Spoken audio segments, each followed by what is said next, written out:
Welcome back, everybody, to episode 7 of the official League of Kyle's Rivals podcast. I'm your host, Mike, joined, as always, by Alex. By Lucho. Wow. Thank you, crowd. Thank you. I really appreciate that you love me on this show. And back again, the now most frequent guest in podcast history, it's Tom. No big deal. What's up, everybody? I'm back. I might have spoken over Lucho's introduction, by the way, so I'm going to introduce myself. Hey, Lucho. Hey, nice to meet you. We got another great show for everybody. Some news and notes, the last teams to go over. It's a Week 16 championship circle jerk this week, everybody. Brought to you by Gatorade. Very excited. And by the banquet beer. That's right, Coors and Gatorade pay us for advertisement. Yeah, they're gonna charge you. This is true. Yeah, we're testing a new crossover drink between them. It's when you take a red Gatorade and you pour a little bit of Coors in it. Oh yeah, superior hydration. That's probably disgusting. Yeah. Listen, don't knock it till you try it. You know. Don't knock it until you throw up after you drink it. I feel like this brewery might actually help us out. This is like my buddy's friend's brewery, Reverie Brewery. What state are they from? It's in Newtown, Connecticut. Nope, they're not going to help us. We don't talk about Newtown on this podcast. We don't talk about Connecticut on this podcast. This is true, but I feel like if everyone else. Where'd you buy that at the? What are those stores called? I didn't buy it anywhere. The beer store? My buddy got it. What are they called in Connecticut? They're like the package stores. Package store. Yeah. Did you send your FedEx while you're there too? Wow. Right. That's so dumb. Yeah, it was. That was bad. You know what? You gotta take the chances to make a joke, and if it doesn't hit, it doesn't hit. Move on. But if it does hit, everyone's cracking up, and it's the greatest thing ever. Yeah. That wasn't this. Nope. All right. So we're gonna start some news and notes. Alex, take us away. I'll take it from here. So got a couple things to talk about. First off, I just want to make a comment, by the way, at a couple new team names in the league. Big news here. This is probably one of the biggest news of the year. But one of our rivalries, both of them have changed their names. I'll go with the guy that changed his first, my roommate, Phil Ryerson, as opposed to some other Phil. A couple big dogs making shit happen. Phil. Anyone who's seen the Sean Avery video knows what I'm talking about. But I can't even find his team name because I don't know what it's fucking called. So it's on here somewhere. It is. Here we go.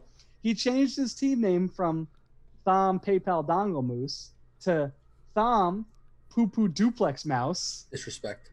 So we got a new one there. And then, you know what, Tom? I'll let you debut your team name. Oh, my team name? Yeah. Make sure you debut it.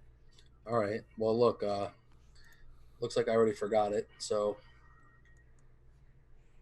okay, hold on. This was bad. This is bad podcasting, bad radio, everybody. Oh, here's my name.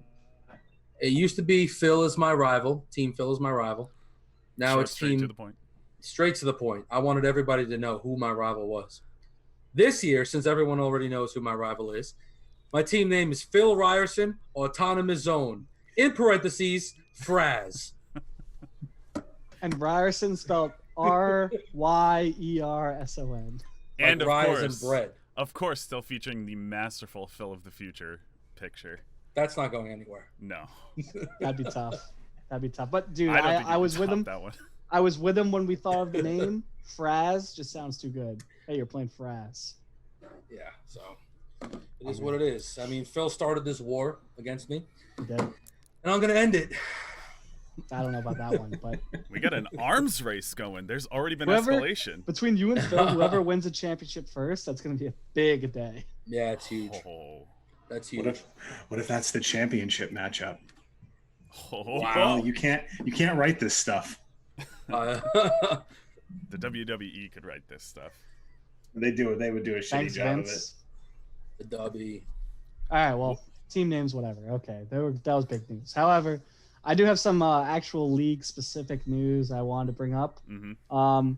As the commissioner of the League of Kyle's Rivals, thanks everybody. Yeah, it's a great time. Yes, I'm way better than Roger Goodell. Yes, thank you. I am officially bringing up a vote.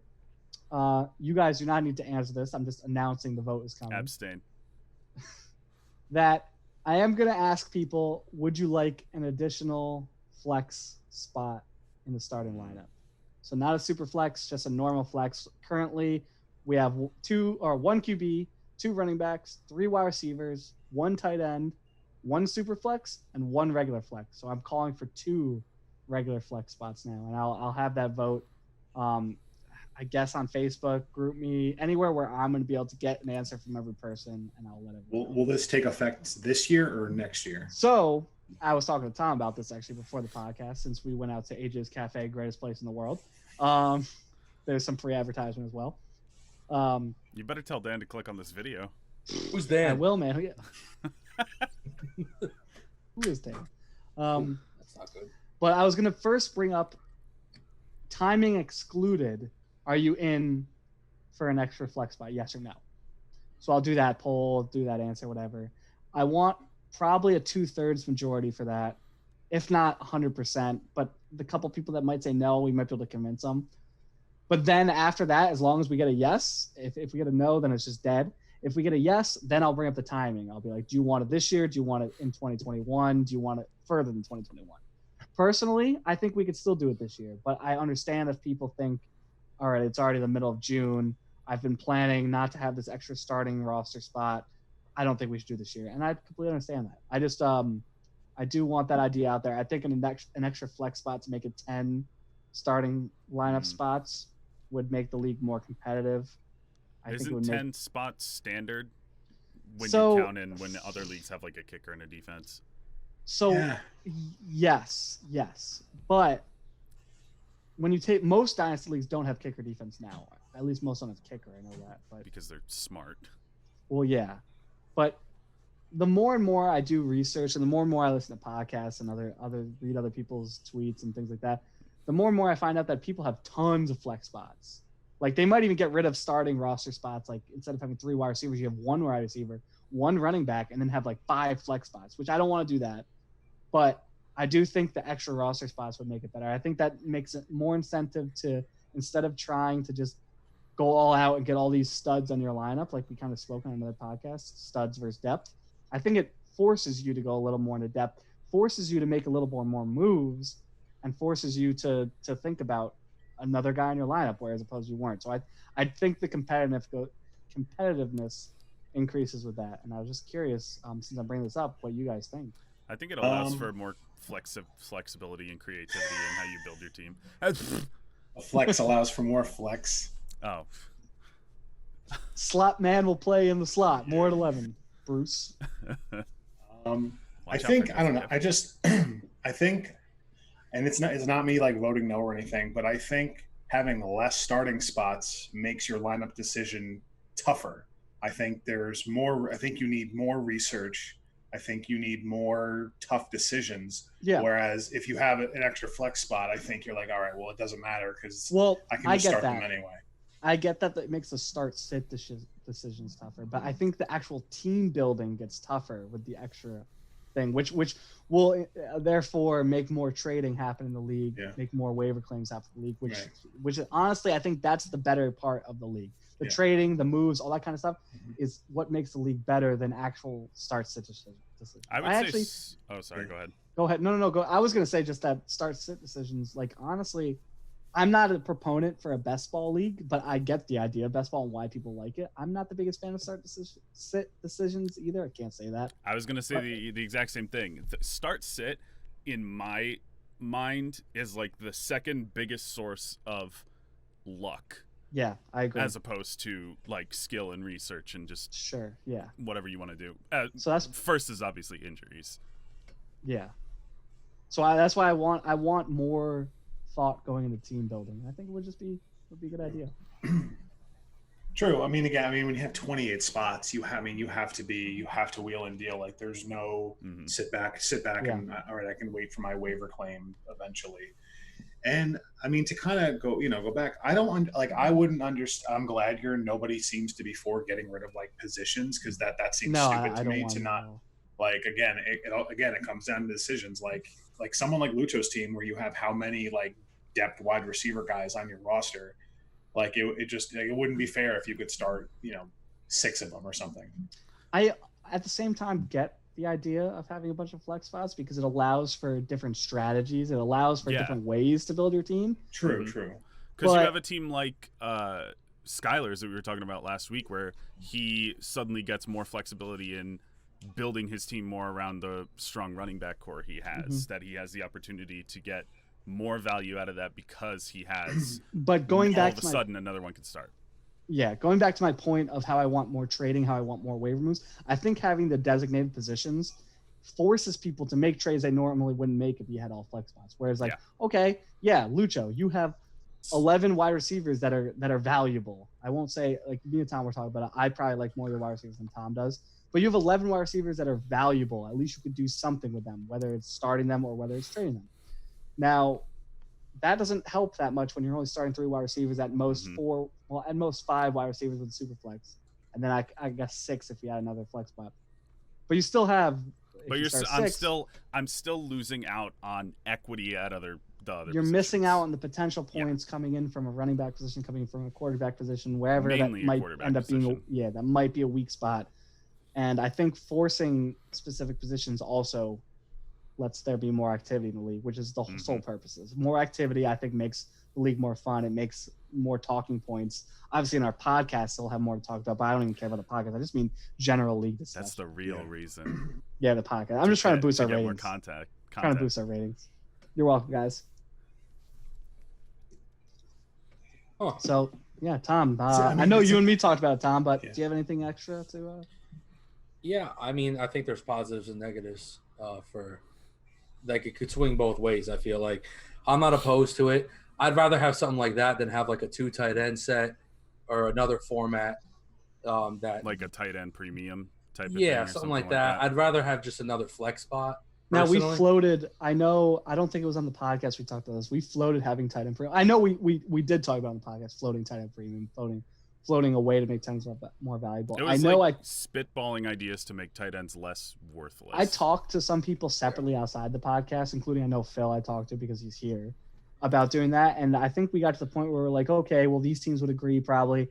And then we get to Tom, we got to your team, and we were like, I honestly have no idea what Tom would think, but I'd want to have him on board because my whole idea with tight ends was I wanted a unanimous decision. I wasn't going to start enforcing tight end premium without that. A flex spot, I can get away with 2/3 majority probably. But that completely changes. So I texted Tom and I was like, hey, Tom, what do you think about even making tight end premium 1.1? Not even like a massive change. Literally 1.1, and then maybe every year we'll start taking steps. And Tom was like, nah, I'd actually prefer for it to stay the same. And then as soon as I heard that, I was like, all right, well, then it's off the table. Because like I said, I want unanimous. So I think the extra flex position is the route I'm going to try to go. And like I said, I'd prefer if we can get it this year, but even if we don't, it doesn't matter. It doesn't matter for my team. I don't think I even have anyone for this year to go into it. So I'm thinking of the league. I'm thinking solely out of a commissioner standpoint, not even out of a league owner standpoint. So. Right.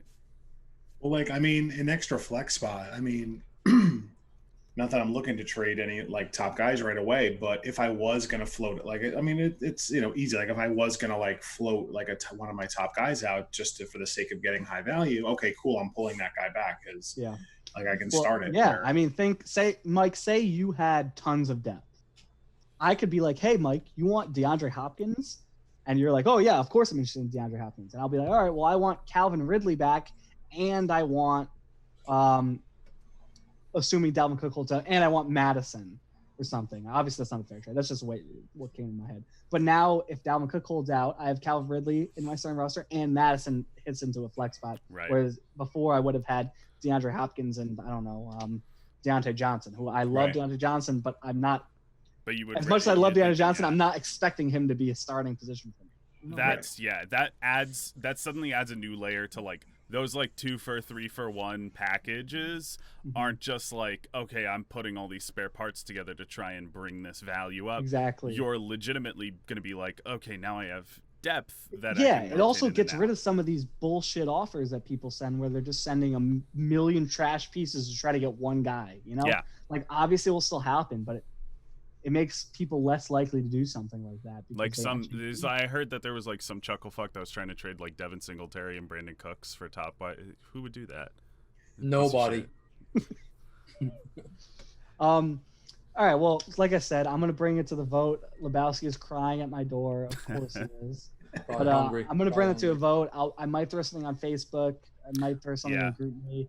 I there should think you gotta split it between the two now because At this point, I'm probably gonna just individually reach out to everybody, Yeah, that's bring the vote way to together. go. If you don't believe me, then whatever. I'll show you all the text receipts if you don't believe me. But I'm gonna probably do it that way and get the vote together. I think you should definitely also, for people who have a strong opinion one way or the other, should, especially for dissenting opinions, I think should at least give reasoning, Yeah. either Yeah. for or against. Oh no, I Yeah. definitely would prefer that. And But I'm saying I honestly- for everybody who's like, I think 'cause, I'd like the private vote.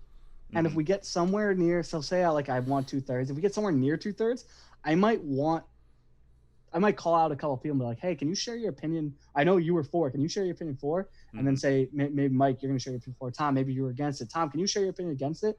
And maybe I'll like get a couple people that I know were like iffy about it and be like, hey, what do you think after hearing this stuff?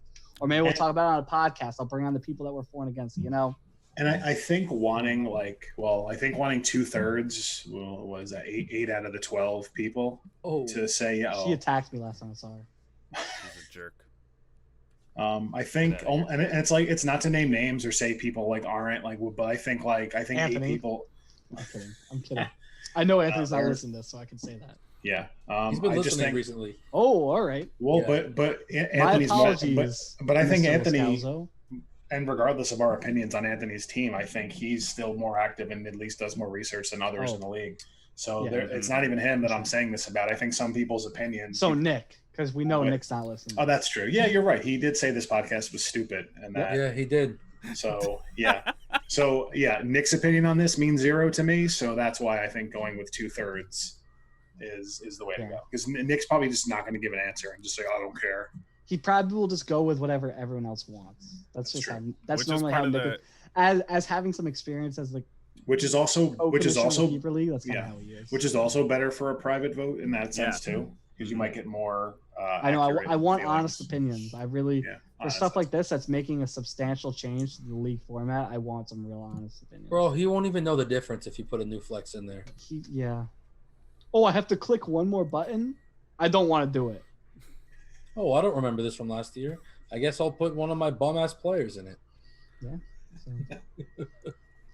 But yeah, that was the news I had to bring up. So All right, that's good. I will say that there was one trade rumor that I just forgot to respond to. Let's see. The trade proposal was from Thom Poo Poo Duplex Mouse. I don't like that guy. It was, which I mean, especially if we're thinking about adding a flex, I wouldn't do it. It was Michael Gallup and a 2nd round pick for Stephon Diggs, which I'm not gonna do that.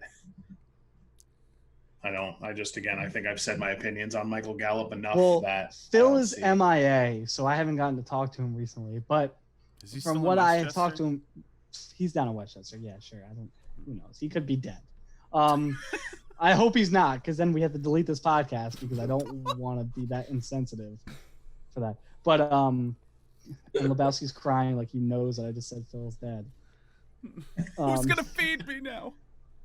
Yeah, Not apparently, Phil. apparently nobody, because me and Dan don't know anything. Is that breaking new team name news? Phil is dead.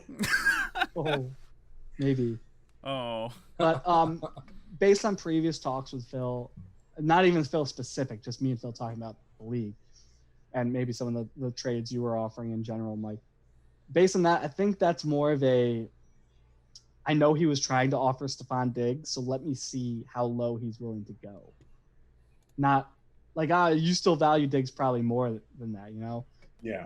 But if somebody, he could be like, hey, I'll give you Michael Gallup, who took a severe hit this year, or a severe hit in Dynasty, and the 2nd round pick, give me Stephon Diggs. Maybe you'd be willing to do that because you were trying to move him. But if it's Right. more like one of these things where it was like, okay, I was sending Stephon Diggs because I'd be willing to trade him, not that I'm really adamant on Right. trading him. You know, I think it was one where I thought that was I thought it was enough value to get that like mid first I was looking for, because I wasn't confident I'd get that QB in the draft. But honestly, now that that's done, And if we're talking about adding a flex, I mean, I have no motivation to move Diggs, Yeah. especially if it's what am I going to a second Gallup? Like, I might as well just see if Diggs rebound. I guess rebounds. Honestly, that's not even. I still like Michael Gallup.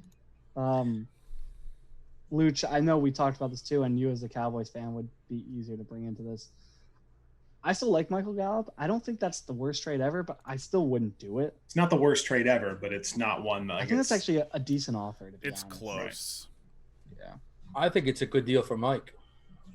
I don't know. Yeah. I don't value Gallup enough to. I don't know. I just think Diggs is more like, at least for. Do you know whose second it was by any chance? So it was Skylar's. So it could be low. It could be mid second. It's not the worst, but again, it's one honestly of those that's where, that's not that bad of a trade. Now that I think about it, I know. I'm looking at ADP real quick, and I know. I'm just. It's they're just really not that far off. Like I know, what? but- Stephon Diggs is right now a 6th round pick, and Michael Gallup is I don't know. Gallup is 12th, 11th. Gallup is 71. I have him on ADP as 93 for me. So Oh. I mean, we're looking at different places, but I still think Gallup as a wide receiver 3 is going to be very productive. yeah. I mean, that offense has shown that it can support. You mean a wide receiver 3 lot. for fantasy?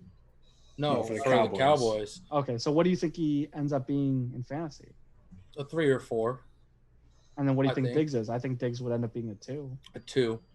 So you're giving away a 2 for a 3 and a second round pick. A 3-4 fringe guy. I would say and you're gonna Both both are about as volatile in terms of, because I mean it's a They're not game. like Diggs isn't that much older than Gallup too. It's like Diggs But is so I young think- Diggs is, now. I Diggs think is Diggs- 26. I think It's Diggs not is even. going to hurt in Buffalo.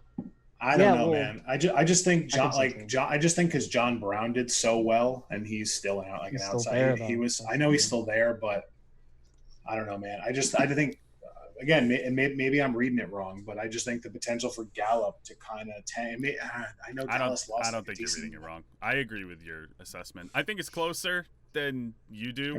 Yeah, But it's not. But it's not like I would come back and say no. Make that So- second a first. Like I'm not like. The thing with this though is okay. So I understand the drafting of CeeDee Lamb hurts Gallup, obviously. It's still rookie wide receiver, so this year I still see Gallup having a good year. Next year might take the hit, but I don't even know because my gut tells me that Amari Cooper is going to be gone, even though he just signed this deal. Oh yeah, probably. I know his contract. His His contract makes it easy to move not after this year, but after the following year. So by 2022. After 21.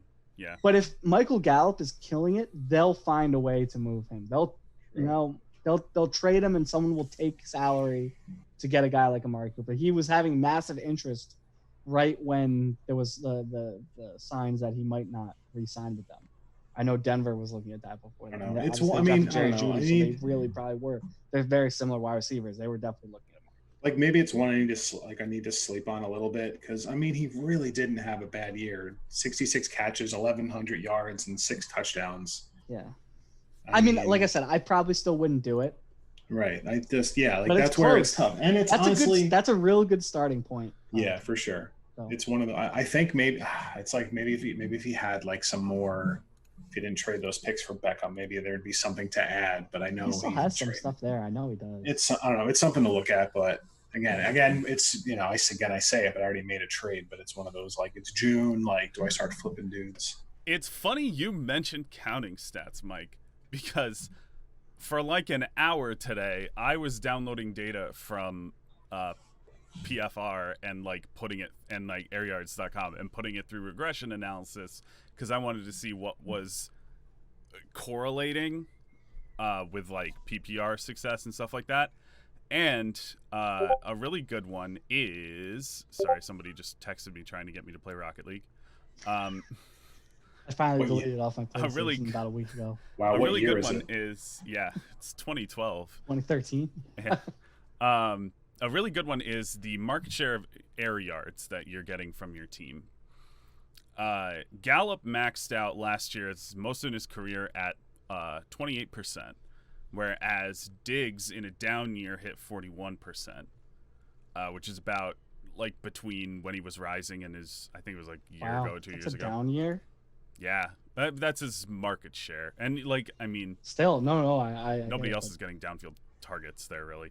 That's an it's R still a squared lot. value of 0.572, so that's a pretty good correlation. And I would say personally, I don't think Gallup's maxed out, but he came into the league old and pretty polished. I feel like he doesn't have a lot of development left. I think we're seeing close to where he's going to be for most of his career. I think, and it's funny because it's like even if you take all the advanced stats away, if you just put the pure numbers next to each other, you compare what I said to Gallup. Diggs was literally a comparable player: 63 receptions, 1,129 yards, 6 touchdowns. Mm-hmm. It's like it's funny, and I think Diggs has that. Like I said, I think he has that bigger downfield threat, and it's just I don't know. I think like I said, it's close. I don't like again maybe me valuing him for a mid first was overdoing it, but it's like. I don't think that's even overdoing it. That's probably right about there. Yeah. But I don't know. It's maybe in 2020 it was tough because the draft class was so good. I know. But I would value him right around a 2021 mid first. Right. It's just right. It's right. And then it's Yeah, like, what would you? And then it's like, what? And then sometimes and then what would you trade Gallup straight up for? Like pick wise, you know. Probably an early second. Yeah, I would say like probably Probably have to be a second. pretty early second, like Or a like end of the Kyle or an first. Anthony. Like, Yeah, Kyle or Anthony, Alex say- Hochberg. I think I have your first for next year. I would trade your first.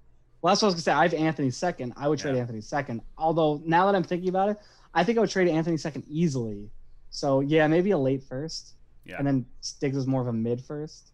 So I that, think- honestly, that's not that big. Splitting hairs. Go ahead, Tom. I think Gallup is just as good as Diggs, personally.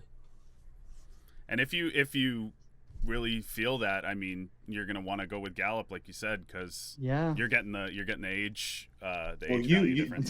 Tom's a good one to ask because you had Gallup on I your was just team. gonna say that. I had Gallup. If you look at all of last year's stats, I'm looking at some of them right now. Gallup and Diggs put up like strikingly similar numbers.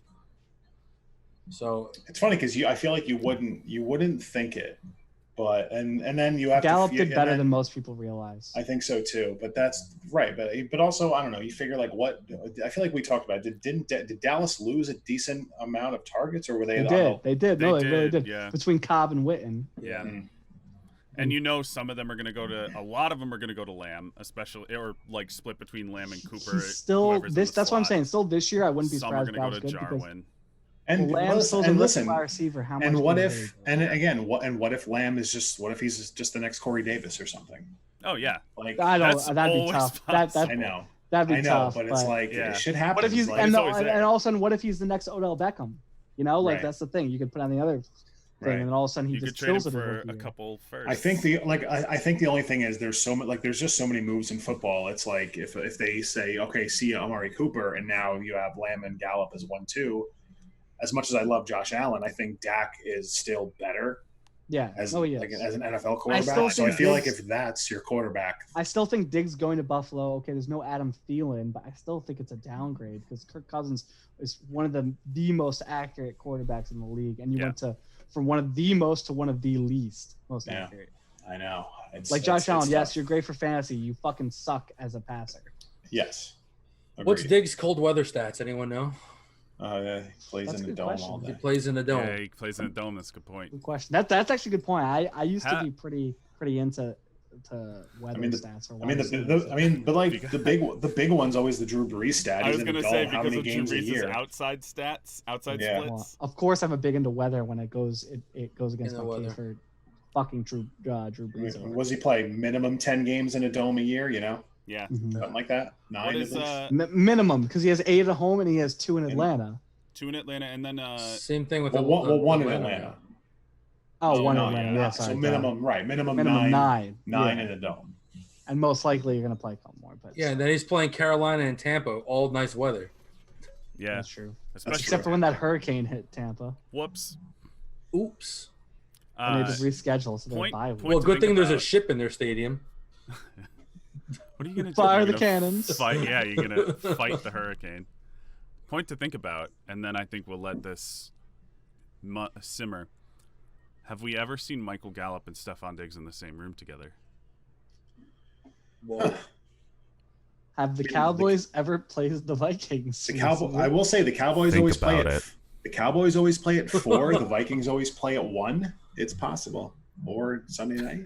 He's like in Mrs. Doubtfire. He's changing out of his clothes. The Cowboys played Minnesota last year, Oops. November 10th. Whoops. Let's see. Maybe one of them didn't play. And Troy, what a strange injury report. Michael Gallup added really late. Or he's just changing. They're both on offense. He's just changing jerseys. Yeah. For what it's worth, Diggs against Dallas, 3 catches, 49 yards. And Gallup against Minnesota, 4 catches, 76 yards, 1 touchdown. And a touchdown. That's And understandable. targets. That's understandable. Dallas's pass defense was better. More like it was the same guy on both teams. Oh! Wow. He just ran to the sidelines and no one noticed. Oh my God. All right. I think we're good with this point. Yeah. I don't want to leave trade rumors yet. So has anybody else? If no one else has anything I was else. just saying that's all I got. I got offered that. I want to say yesterday, but I've been like busy for 2 days, so I like just got Luke, around. the trade to looking. fanatic. I've heard you've been sending us some trades. I don't know anything about them, but This week I've had my spreadsheets open, but I haven't sent anything out. Tom, you have any more? I'm not going to name names, but a couple people are trying to swindle me for Chris Godwin. Ooh, swindle. Yeah. Yeah, you know what? You mentioned that earlier. Using the excuse that I don't know how Brady's going to get along with him, so I should get rid of him now. If of anything, Godwin's going to be the biggest proponent or Luch, I actually, beneficiary. when I Tom agree. told me that earlier, I thought you might have been one of the people. No. who told me He that you wasn't. were He not. wasn't. It was no one in this podcast. That's all I'll say. All right. Ooh. I like Godwin, but I don't like him enough more than the guys I have. Yeah. I love Chris Godwin. I'm a fan. I got him for Curtis Samuel last year. Oof. that That was straight up. Oh, That yeah, of there was course. no way that was straight up. It was close though. I might have thrown in a pick or some shit like that. I'm gonna pull it up. You guys can keep talking. We'll Cool. figure this out. Yeah, dude. Like you have Godwin is not a major, but he's a pretty big slot presence on that team. Even though they have like Scotty Miller and now Tyler Johnson, but the way, especially with them doing 2. What tight about end sets- superstar Justin Watson? Oh, who? Justin Hardy. I think if anyone suffers on that team, it would be Mike Evans. Just It's because. probably going to be Evans, honestly. Yeah, Brady doesn't throw more than 10 yards. He had good deep ball percentage. He just never really attempted them. So like That's why his percentage is so good because he Tom. only did it when it was a home run. you do 3. I have your trade. You did not give up Curtis Samuel. When did I give up Curtis Samuel? You got Chris Godwin and Kenyon Drake for Wow. Mike Williams and Adam Humphries. Oh my Damn. golly! I should have Yeah. kept Drake. Do you have the wanted poster that the Now- police put up for your robbery framed? The Curtis Samuel one, you gave up Sony Michel and Curtis Samuel for Leonard Fournette. All right. That's yeah. It was still a good trade for you, but it's not as much of highway That's robbery. as yeah. the That's other on paper. That's a pretty even trade. And then you gave up Kenyon Drake and Carson Wentz for Mitch Trubisky and Marlon Mack. That Ooh. was Damn. That was rough. Man. Thanks for I that, lost that in the long basically run. got rid of all your advantage you got from Anthony. Get right to Phil. I lost that one. Yeah, but then you gave up Luke Falk for Vance McDonald. Yeah, it turns out that Luke Falk got more points. How? It's crazy. All right. Let's move on. I know that Tom is on the podcast for a reason. I'm taking Yes. over host duties for you, Mike. But Yeah, how Tom, you're about on the it, man? podcast to debut Oh yeah. your Let me get my regular season predictions. sheet. Yeah. So basically, what I did was I predicted regular season how everyone's going to finish 1 through 12. I also wrote down for every team whether I think they're trending upwards, downwards, or staying the same, and then I put down what I think their final records are going to be at year's end.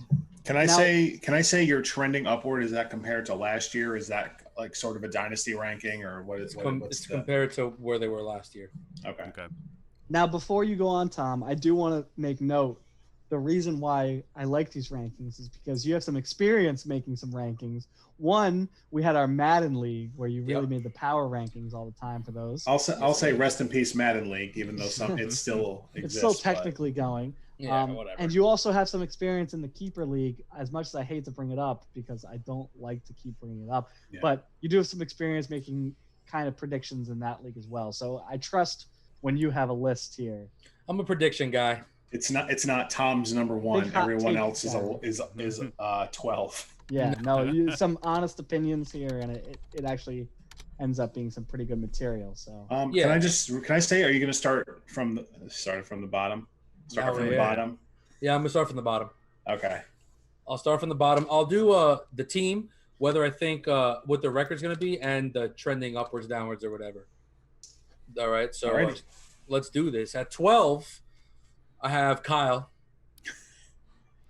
and I have him trending downward because he gave up every single pick that he has. And I have him finishing the season at 2-11. Now I do want to bring up, this is at this moment of time. Mm-hmm. Yeah, it's right. Because before you move on, now. Before you move on, I was just telling you about this. I actually think that both Anthony and Alex Hochberg have the ability to be the worst team in the league, not by luck. Like, I think by the ability of planning it, they can get that first overall draft pick if they do things right. I think they're more likely to be able to offload some players, keep their potential points down. Whereas Kyle, there's some guys on his team I really just can't see him moving. I can't see him moving Jarvis Landry. I can't see him moving Kareem Hunt, like guys like that, Jared Goff. And I think those guys are just going to keep him at this certain level that, as of now, yes, it's the lowest in the league, but Anthony and Alex can both get below that if they need to. The endeavor for Trevor. Yeah, no, I'm serious. Like that's if I was one of those teams, I would be doing everything I can to be the worst team in the league and get Trevor Lawrence. It's tough because I think Kyle might have done just enough to not be the worst team in the league, but I also think that he's not a good team at all. No, at this moment in time, I would still, if I was betting money, I'd still put Kyle. He's Jeff Fishering his team. That's never a good that's thing. Nick. That's actually Nick. 7-9, Jeff Fishering his team. 8-8. Yeah, Kyle's more like Jimbo Fisher. Jimbo. All right, let me continue. Number 11, second to last, I have Anthony. I have Anthony trending upwards because he's collected so many picks for the future. I think someone could fact check me. I think he has 7 picks in next year's draft. That alone means that he at least is building towards something. So that's good. And I have him finishing at 3-10 for the year. 7 draft picks for 2021, you're saying? Is I 1, think 2, so. 3, 4, 5, 6, 7. You're right. 2 firsts, 2 seconds, 3 thirds, and no fourths. That's a good Now, place to again, be. before we move on there, Tom, I know you were telling Anthony he might have too many draft picks. Can you elaborate? Yeah, so 7 draft picks. I mean, that's what I had this year, and I'm having trouble with my roster cut that's coming up. Yeah, your drops become very difficult. So if I were Anthony, if Anthony's listening to this podcast, I would try to package some of his picks for higher picks pretty much at that point. Do something. If you're getting rid of all your players, try to package picks with those players and get something else. It's a good point because I know I've talked to Phil with this before where it's like, okay, yes, trade your players, offload your old players, offload your players you think are going to get worse for picks. But that doesn't mean use all those picks on draft actually in the draft. You're going to use those picks to make trades to get other young players that will help your team. Yep. Yeah. Not all just draft picks. Because if You just have to be patient. Use them all on rookies and your chances of doing well is going to go down because the hit rate just is low, especially for second and third round picks. Use those picks to upgrade some of your players to guys that we've already seen something from. Okay, maybe you're not getting the extreme upside of a rookie, but you're also eliminating tons and tons of risk. Yeah. Also, if any of you guys disagree with anything I say, please cut me off and shit all over my list. Because I'm with it so far, man. Yeah, I'm with you so far. Kyle and Anthony can't say. I'm waiting for the hot takes. Well, in 10th place, I have Alex Hochberg. I have him finishing 4-9, just one game better than Anthony. And I had him trending downwards until he traded Kelsey. But now I have him kind of the same because I don't necessarily like that Kelsey trade that he made. And he did just enough for me not to be going downwards. I just think he's kind of the same. I thought last year he wasn't that great either. I think this year he finishes similar to last year. And if he keeps it up, he's probably going to finish similar next year. So that's where I stand with Alex Hochberg's team. I think we're seeing the consequences of a not so great startup draft. Like, you can obviously fix it over time, but I just think, like, if you don't get a lot of your picks right, like now, like we're going into year 2 and now you've got to clean up that mess still. So don't listen. If you're some random person listening to this and you're thinking about Dynasty, don't discount the startup draft at all. You might think, well, whatever, I'll use my picks, I'll make trade. It's not. You gotta still have a strong draft. Obviously, everybody wants to have a strong draft, but you can't discount it. I think you can't just like take it for granted. I think more, it's not discounting it and not hoping you have a strong draft. I think you have to have a plan. You can't just go in saying, all right, yeah, we'll go by ADP. We'll go by where people get drafted. Sure, you could do that, but I think you still need to have some kind of plan. Whether that plan gets altered in the draft or not, that's up for debate. But you do need to have some sort of plan. As long as you you have them. Listen, but you need to have some idea. You have to decide, hey, am I going to try to compete this year or not? I think that's what it is. Not really a plan of who you're going to draft. You got to stay flexible. Operate within a structure. Yeah.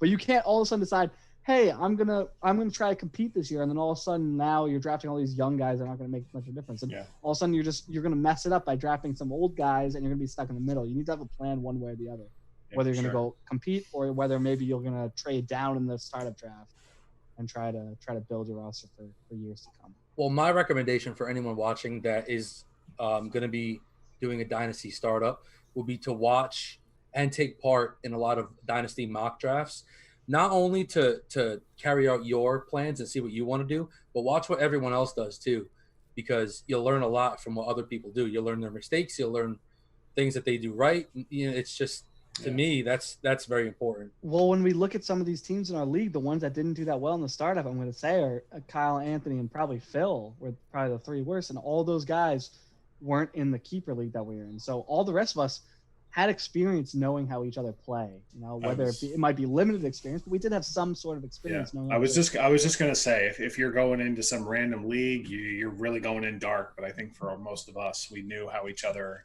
Yeah. The 3 of you, I'm not going to say I really know how you play, but I understand some of your tendencies and just how you understand some of my tendencies. Yeah. You know some of the players that each other just like. Yep. You know, you've seen the guys, like, obviously everyone knows I like fucking David Johnson, and I didn't mean Thielen for it just happened. Thielen for Mike, like some of that stuff just makes sense. Like, there's these guys that stick around that even if you don't mean to do it, they still do, because you could just like you might not even think you like them, but you just draft them higher than everyone else. Yep. Yeah. I agree. Well, we know all of ours. Wait, I want to know who Tom's is. The first one that comes from Tom's mind. Because we know all of ours, our first choices. Oh, David Johnson for me, Thielen for Mike. Yeah. My large son for me. Tom, who's Lamar? Your large son? My large son, Lamar Jackson. Lamar, yeah, I knew that. I knew that from Lucho's persistence. Tom, that's a good point. Tom, I don't know who Tom's is. I'm a little bit of a wild card. You know, I cut the brakes. Blake Bortles, big time. Oh, Blake Bortles. Shit. Did you draft Blake Bortles? Yeah. Yeah. So. It was my last round pick. But no, I don't know. Usually it's Alvin Kamara, but that's who I was thinking was Alvin Kamara, but he's just so expensive that it's tough. Usually it's Kamara, but I guess it's kind of transformed into Leonard Fournette. I kind of have him in every.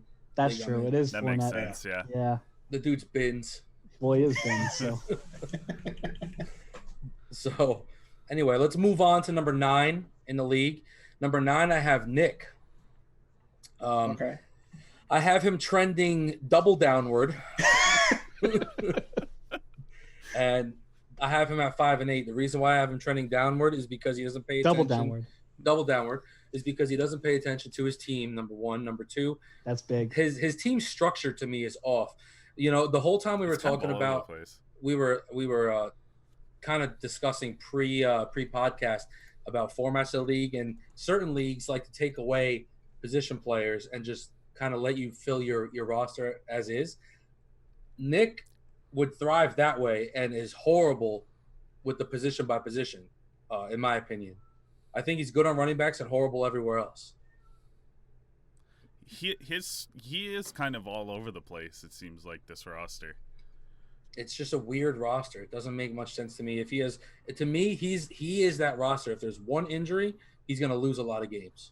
There's also a couple rough bets on this. Like OJ Howard is clearly just a bet that went awry. Yep. Corey Coleman is a flyer that didn't work out. That kind of stuff. So look, Nick comes down to if he's not gonna pay attention until August and just not make moves, like it's gonna be Nick's just gonna donate money every year that he's in the league. Yeah, and that's why he's going double down, because he just doesn't pay attention to the league, especially in the off season. In Dynasty, the off season is the most important part of the year. Yeah. Wasn't the double down a KFC sandwich? I think it was. Nick is the KFC double down. All right. But that's how I feel about Nick's team. Moving on to the number 8 seed, I have Joey's team. Also going 5-8, but I have Joey trending upwards. Yeah. Well, you can't not have him trending upwards. He got 47 draft picks from Skylar. He also had a young team to begin with. Yeah. And his team's young. To me, there's not much to be said about that. I think Joey's heading in the right direction. He's not there yet. Come next year, he's probably going to be higher. Yeah. I do like what he's doing. Even take away the bullshit Skylar trade. I like what Joey's doing in general. Yeah, I agree. He was heading in the right direction. But he's like the epitome of a team that knew he wasn't going to compete the first year. So he just immediately started building for the future. And now you could see it's going to start to pay off. Well, yeah, Andrew Luck fucked him. So yeah, second round pick, third round pick, whatever it was. That was rough. Yeah, Drew Luck. And see, Me and Lucho. Oh yeah, it's another Stephon Diggs, Michael Gallup situation. Have they ever been in the same room together? You've never seen Caveman Andrew and Andrew Locke in the same room. And that's the same thing you were talking about, Sabe, how you have to have a plan, but you also have to be flexible. Because once the Andrew Luck thing happened, Joey pivoted. Oh, well, I didn't even mean flexible. I meant in the draft. That's what I mean. I mean, our draft. Did Andrew Luck retire? No, our draft was definitely over by the time Andrew Luck retired. Yeah. Our draft only took like 2 days. Yeah, I was up because I was up in Montreal. I definitely wasn't drafted. I'm thinking of the college. The Jerick McKinnon of our. I'm thinking of the Jerick McKinnon tragedy. I hate that league. Everyone, do not go to Apex leagues. I'll tell you that. It's no league of Kyle's It was a great rivals. service. It was a great service, but don't do it. It just wasn't worth it because shit will happen to you like Jerick McKinnon tearing his ACL in the middle of the draft after you draft. He knew. Go to some other league, like I don't know, Safe Leagues or FFPC. I've heard Sleeper is getting popular. I hate Sleeper. Whoa, don't slander that, man. We're not going to go on They sponsor a lot of people. I played a league in Sleeper, and it was the worst. Oh. Hot dog. Oh. All right, let's move on. Let's move on now that we've ruined our chance to be sponsored by Sleeper. Whatever, golly. Number 7. All right, look, this is where it takes a turn. I have Team Lucho. I thought I was going to make it to 6. You're right on the cusp. Let me tell you something.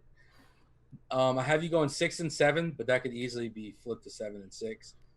And I have you actually staying stagnant with the no upwards or downwards. Yes. Tom did mention that he had a bone to pick with me because he said that I was really pissing him off by saying that your team was good on the podcast last week, Luch.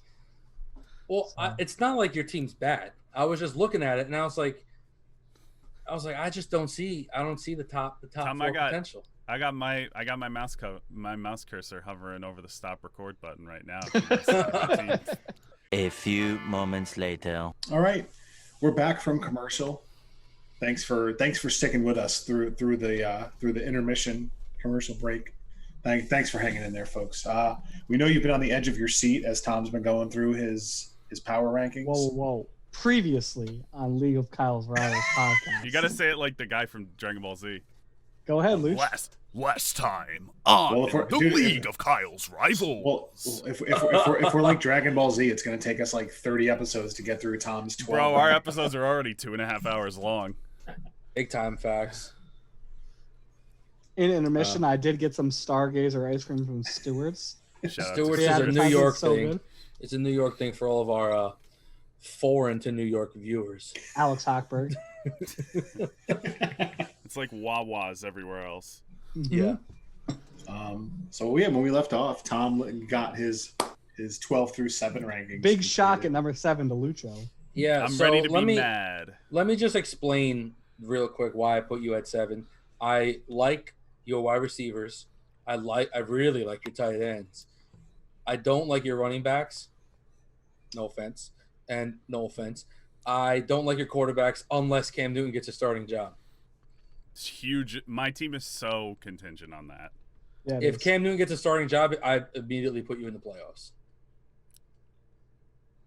That's what I think. So I gotta make some calls. I apologize again.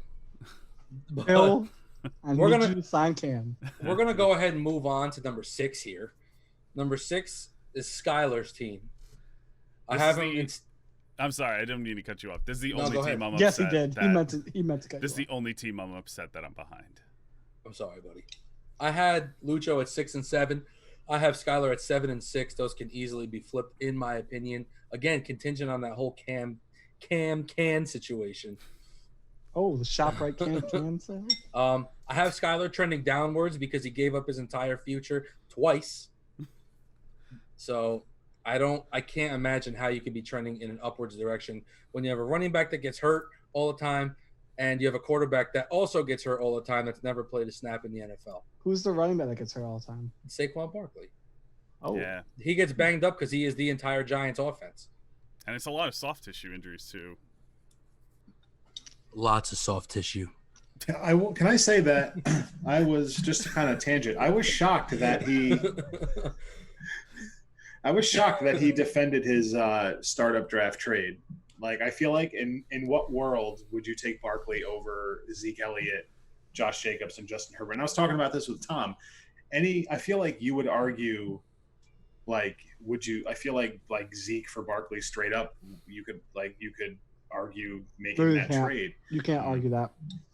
Not my I wouldn't But- do it. But if you give me Zeke and Herbert, or just Zeke and Herbert, Yes. I would do. Zeke and somebody That's what else, I- yes. yeah, that's but what you I cannot meant. argue Zeke for Barkley. That's So what I they're meant. But completely like, different but that's what I tiers. meant. But like Zeke and somebody. So I was shocked that he came on here. He came on here and said, "No, I would make that trade again." Well, you got to stand by your decisions. I respect the play, but you're fucking wrong, bro. Anyway, my number 5 team. Number 5, I have Dennis. I have him Denny at 8 and Cashman. 5. Yeah, Denny Cashman. I have him 8 and 5. I have him trending in an upwards direction. I think he's done a phenomenal job after taking over from Deej. Just by making moves, he swindled a couple people. I don't want to. Why do you wanna sound say like? it. Why did you sound like Donald Trump? Did a phenomenal job. Phenomenal team, tremendous know, team. Tremendous. He's really making some great It's the deals. best. He's winning. Greatest team. Best team. All, Those deals are the greatest deals in history. all American players on his team. No anti-fan his team. I What? think he- You said you think Dennis's team isn't a playoff team? Wrong. Wrong. That's wrong. No, I honestly think Moving Dennis on. has done a good job. I like his team. He's fortified a couple of positions. He's gotten rid of a couple big pieces to fortify his team, and I think he's actually done a pretty successful job in doing so. So I reward him with the number 5 spot. I have to say, Dennis's rescue job of this roster is probably the most impressive thing I've seen. It is. I know Deej isn't listening to this, so Deej. Hey man, Do you it's have nothing personal against Deej. It's come a long way from the Ryan Finley for the 2.04 pick Yeah. Oh, trade. The fact that he then flipped Finley and got any value is we've discussed it already, but my God, Team building. Denny Cashman. What else can you say? mhm. So honestly, that's my number 5. I think he's deserved it. I really do. My number 4 team, big shock here. I have Phil. I can't That's believe I'm fair. saying this about a team and a person that I hate. But the dude, his biggest question was wide receivers, and now he has a plethora of wide receivers, enough that 2 wide receivers for him could go down and he could still have starters. So I'm impressed with what Phil's done in this offseason, especially. So what was his record last year? 5-8, something like that? It was down there. No, it was lower. actually he was the 3rd worst team in the league, but his Yeah. potential points were high. Okay, so again, as I look at Phil's roster now, even compared to last year's roster, it's just like night and day. It's night and day for me. What happened, Luch? I I heard, accidentally opened my volume mixer and it came up over Tom's face. for Well, a no, second. I got worried for a second because I lost you Golly. as soon as we stopped talking about Deej. Everything froze on my screen, Oh, and then when all of a sudden it came back and it like did the fast forward right to where Tom was talking. I was like, oh no, I hope that didn't mess everything up. no, everything's fine. It's just gonna be like a little pop up over Tom's face for a second. Oh, no big deal. Bro. Sorry. Because I wanted yeah, to, I wanted to open Phil's team page to look and follow along, and every fucking time it's that stupid noise. All right, so now that you guys know I have Phil at 4, how do you guys feel about that? How do you feel about Phil being that high up? He's made a lot of moves. He went from no wide receiver, like you said, he went from almost no wide receivers to really good wide receivers fast. Mhm. And I think he just made good trades. Like I think it deserves to be higher. Wow. I think 4 is right, personally. I think 3 is where Phil should be. Wow. I think there's one team that may be the author of this list that probably should be below him. It's very, very close, but All right. A scandal. I respect it. big respect rivalry, right there. Yeah, well, it is what it is. At number 3, I have Mike. Ooh, okay. I have him at 9-4, and I have him trending downwards only because he won the championship. So you can't go up. What? You can't go up from 1, and if I have you at 3, I gotta have you going down. So that's the only reason why there. I still think you could potentially be the first place team. I'm just saying, and I looked at the schedules beforehand, before this podcast too, and I think 9-4 is probably right. Just by There's looking at There it, is some big schedule talk. Mike, I heard that you and Tom actually play each other twice. we do. Ooh. I was like, honestly, and I haven't really looked deep into the schedule. I'll be honest, I didn't know it was there. But was it just kind of auto generated? It was auto. It was auto. All right, I didn't know if there was. I think Joey actually got the best schedule out of everybody. I was gonna say I didn't know if there was a rhyme or reason. Was it based on your finish last year or something like No, that? it was just auto generated. Just because obviously we don't have division, so it's not Although, like you have a set. out of an auto generated schedule, Joey plays Anthony twice. Shocker, man. Wow. But all right, listen, hey, I bring on the challenge. Whatever. Anthony, I heard that Anthony is a weenie. So I don't know how I feel about that. I'd have to agree. I'd concur with that. I would also agree. It'd be nice if I could figure out where the schedule is on this league page. Here we go. All right. So yes, Mike, you play Tom twice, and you play. Where are you on here? You play Lucho twice. Okay. All right, 2 free and wins then- for me. I like it. Is it? Oh, Whoa. Tom, as I mentioned, you play Mike twice, Skylar twice. and then you play Skylar twice. Lucho, you play Mike twice, and you play Skylar twice. So there's a big God, thing 4 here. free wins. I play. Where am I on here? I play Dennis twice, and I play Kyle twice. I'll be honest. We should save the schedule reveal and make that a separate podcast. Oh, sorry. Should I should I regenerate the schedule and do it Oops. mid podcast? So that's my number 3. My number 2, I have myself. I just really believe in my team, to be honest with you. I have myself staying stagnant. I killed it really last season, so I anticipate did. doing the same thing this We've season. mentioned this before, but we thought you were the favorite to win.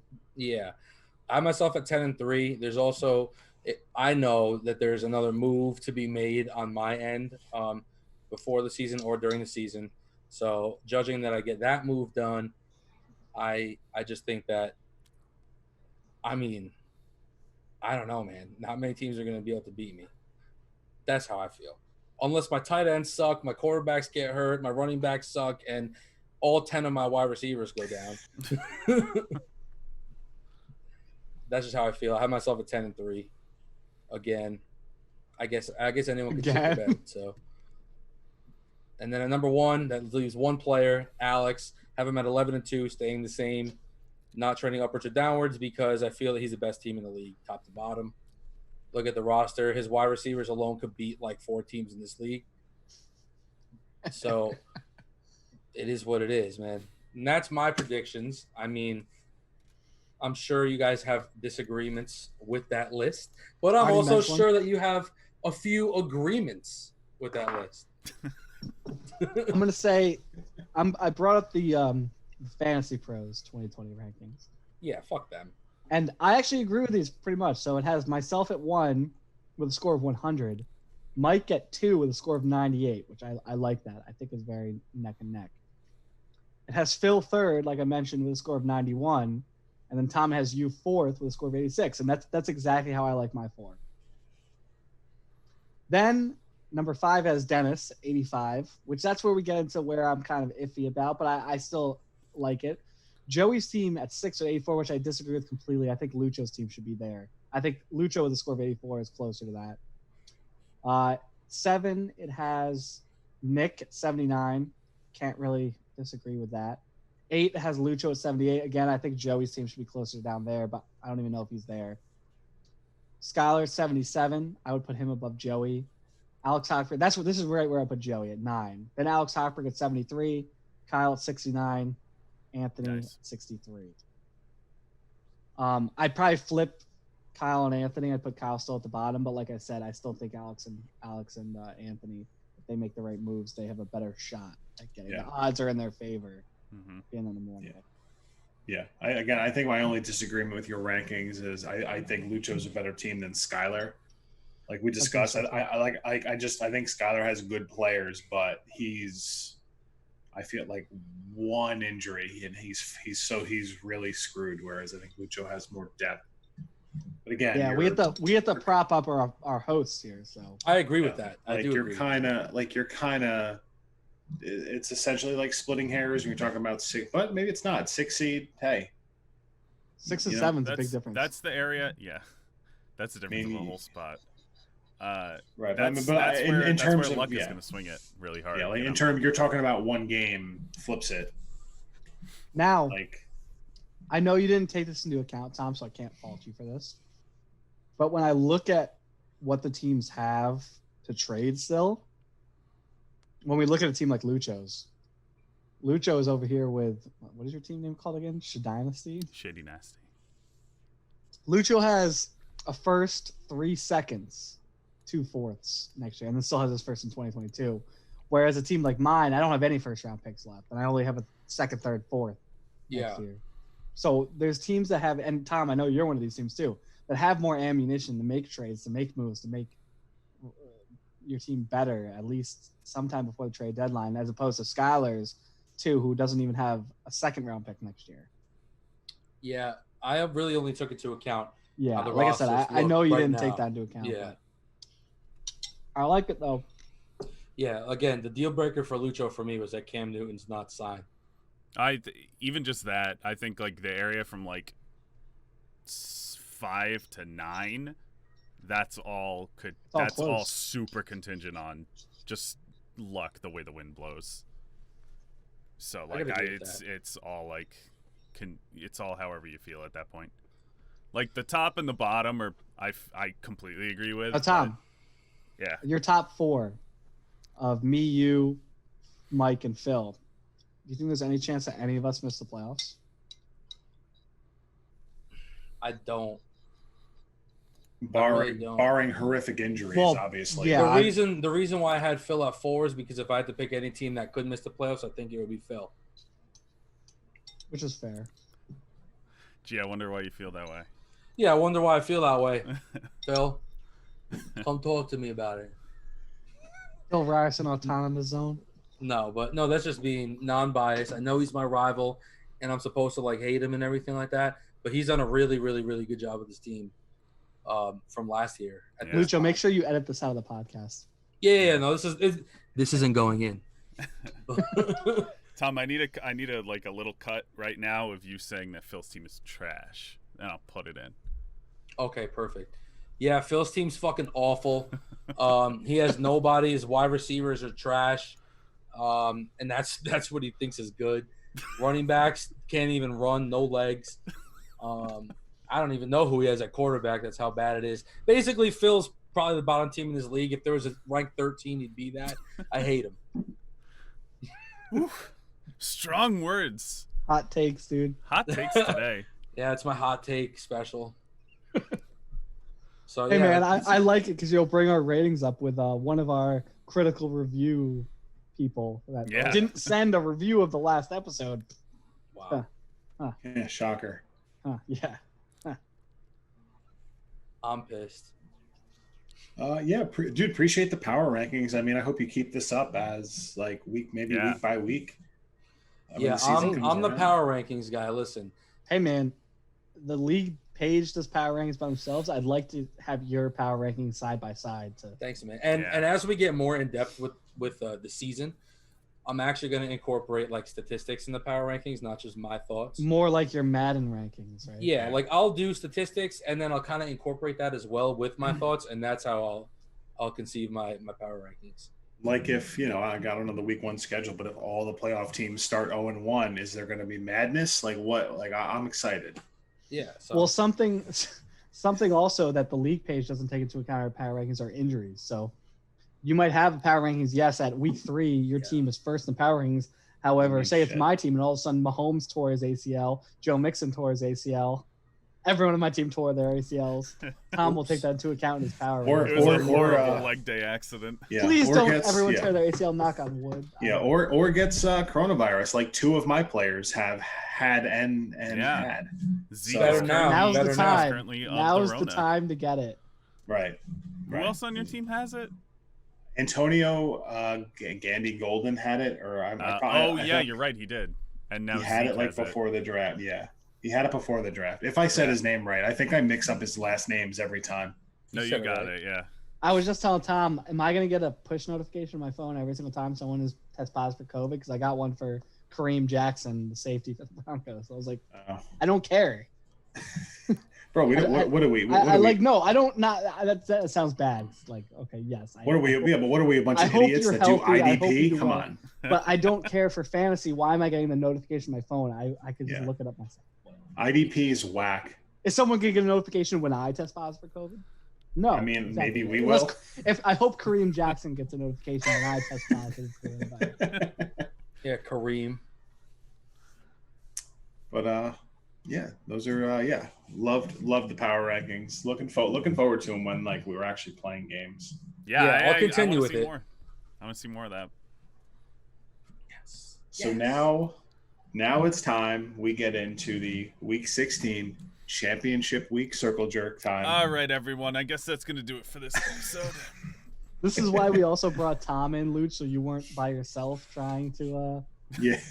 Yeah, That's- actually, I'm gonna pull a Phil and lickety split right now. So we'll start. Mike, With- I'll let you go with my team, but you know how you've been reading off all the names or everything. I'm gonna do that for your team. So. That's fine. That makes sense. Like I feel weird reading my own roster. Yeah. So we'll start with Alex's team. Finished second overall, the runner-up in the championship. So this is Alex's roster. Team Still name. $300. Team name. Deejah's sex tape. 350, 300, somewhere around there. I forget. If we keep, I think it was. because I got 150.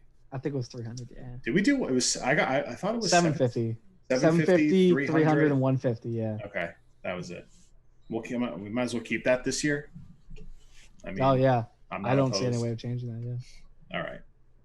All right. So we'll start with the quarterbacks as always, position by position. So we got Kyle Allen, Drew Lock, Andrew Luck, which is that one person? Double rostering the same player. Patrick Mahomes, Ben Roethlisberger, and Tyrod Skylar. Taylor. Every time. Gotta. So listen, I mean, look, Pat Mahomes is, That's a cornerstone. Clearly you took him at second overall in startup. Listen, even with the injury, I think I forget, he still finished. Where did he finish? Even with missing the number of games he missed. He was right around a low end QB1, even missing the games, and then on Right. points per game basis, he was still in top 6 or something. Exactly. So right there, and the fact, and your team, your roster was clearly so good. You were still the number 2 overall. Yeah, behind Skylar. Right. So He wants to be adamant on knowing that he was the number 1 seed, which means nothing. He didn't win Exactly. any money. yep. So yeah. Okay, so here we go. Patrick Mahomes, even with missing the games last year, was QB7. He actually only missed 2 games, and then there was the third game was the one that he got hurt in, Which and he already played threw a touch. quarter. He already threw a touchdown pass in that game. So, and then the game he comes back, he scored 33 points in. Do we have to take Jeff Driscoll out of these numbers? This is just straight up. This is just straight up, not even points per game. Points per game, he was number 2 behind Lamar Jackson. Oh wow. I hate Jeff Driscoll, bro. And Go Gators. Patrick Mahomes was number 2 behind Lamar Jackson. Deshaun Watson was 0.2 points behind him. Matt Stafford was 0.55 points behind him. Dak Prescott was 0.7 points. They're all very close. Now, the difference between Pat Mahomes and Lamar Jackson was about 7 points a game.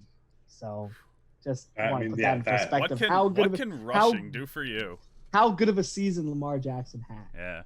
Average. His average. But I hope. All right, just looking at your roster, you probably have 4 capable starting quarterbacks at least going into week 1. I'd say Tyrod Taylor for now, but I feel like you're not even starting. You don't need to start him. You're going to start Roethlisberger or Locke over him. I feel like who are you going for your super flex? I would say Roethlisberger. I would say Roethlisberger to start. Obviously, Mahomes is the QB1 for super flex. Right. I was just telling Tom this. As much as I like Drew Lock and as much as I think he's valuable, I'm not expecting to even play him in 2020 at all. Right. I was planning on going this year with Mahomes or Roethlisberger, and then say for some reason Roethlisberger was a little iffy on starting the season because of his elbow. At this point, it doesn't sound like that's happening. But if he was, then I was going to put Tyrod Taylor in that spot. Yeah. So and then just leave Locke as my QB3. If he hits, he hits. Yes, I'll start playing him, but I have no expectations for him to be in the Right, and it's a good spot to be in. And again, even if worst case, Tyrod, and who knows, we've discussed it already with Tyrod Taylor. If the Chargers have a favorable schedule, so you could foresee Taylor being the starter for almost all of 2020. I could see if the things go entire well. year. If they're in playoff contention, I could see Tyrod Taylor being the starter the entire year, going to the playoffs, and then 2021. Right. So if like I said, if Mahomes takes another bad shot, I think he got lucky last year. I think initially everyone thought, oh shit, he's done for the year. Bro, I watched live. His knee spun the other Luch, way. I think you were with me, man. Yeah, we were watching. I thought it was Fair. over. I was terrified. Yep. And clearly he's fine. Guy won the Super Bowl, but he's killed in the playoffs. And not only did he kill in the playoffs, just throwing the ball, he rushed all over the place in the playoffs. Yeah. I wonder. I feel like Andy Reid. It's Andy Reid. I feel like he'll hold him back from doing that. I don't think he wants him to turn into some Lamar Jackson type player where he rushes. But again, even when he rushes, it's always red zone attempts. I feel like very rarely does he just take over the open field. Pat Mahomes is not a rushing QB like Lamar Jackson is. Lamar Right, Jackson no. is extremely elusive and can do that. Pat Mahomes can rush if he needs to, very similar to how Aaron Rodgers can rush if he needs to. Exactly. I was Or just at least say, Aaron Rodgers could. Yeah. I don't how know how much he can anymore. Earlier, I don't remember. I think it was last time we had Tom on. I compared Lamar Jackson to early career Randall Cunningham. Yep. Pat Mahomes is more late career Randall Cunningham. Yeah, I agree. With the pinpoint passing, he's still got the moves. He's still he'll play out of structure. He'll move through the pocket. He'll rush on his own, but he's got the smarts and the arm behind it. And he has arguably the best offensive mind in the league as his coach. Yes. Right. Yeah, Andy. I feel like, listen, I hated Andy Reid forever, just Eagles coach, but I've really come to appreciate Andy Reid and like just how good he deserved that Super Bowl, man. God, Yeah, man. yes, he It's did. been a I'm long so time glad he got coming. that. But I think like Mahomes, like some guys just get drafted in the right spot, and Mahomes just really like I think he's so good. I feel like no matter where he went. All credit to Andy Reid for doing that too, because we saw how good of a season that Alex Smith had. Yep. And he still said, "Hey, Alex, we'll see you later. Mahomes is our guy." Yeah. Yeah, and clearly it paid off. And like again, like I said, I think if Mahomes ended up in Chicago, you know, like instead of Trubisky. Right. Like again, it's all the what ifs. But if he ends Trubisky, the guy who was drafted over him, who he was traded up for. Double wolf. But like if he ends up in Chicago with what John Fox at the time, like where like I think Mahomes is talented enough to overcome a shitty coach, but is he anywhere at this level? I don't know. Who even knows if Mahomes would have developed the same without that first year under Andy Reid? That's because right, Mahomes was very similar to a lot of these guys that people like a guy like Jordan Love. He was very similar to a guy like that, where everyone likes the physical aspects of them, but that doesn't pan out the majority of the time. Yeah, but like look, Mahomes. Look at Paxton clearly, Lynch. Oof. So, Jerry Jones's almost first-round pick, Paxton Lynch. Almost. I mean, look, we can talk about Pat Mahomes all day. He's the best NFL quarterback. He's clearly we can debate this for hours. Who do you start a dynasty fantasy team with? Him or like someone like Lamar Jackson if you want. I mean, Mahomes is probably the guy, but I mean, you probably arguably have the most valuable quarterback in our league. It's the most valuable position. So you have arguably the most valuable position in our league. Number 2 overall pick. That's why, man. I wish I knew about Lamar Jackson. I wish any of us knew about Lamar Jackson. Tom, I know you took him, but I'm sure like if we all knew about it, you wouldn't have gotten him this late. Like I wish any of us picked him before that. Bro, I thought Lamar Jackson was straight trash. Oh my God, I Luch, I do know you were. I remember you being a fan of Lamar Jackson. I wanted him to fall farther. I remember the key. What could have been? Yep. Yeah, but not. You failed. Psych. Well, I think look, obviously QB1 is you can't improve it, and it's like we've said, like you're in a position to be a contender. You could get offered, unless you get some stupid offer, he's a guy you're never moving. Like Lamar Jackson and a first-round pick? All right, I'll do it. Oh, breaking news.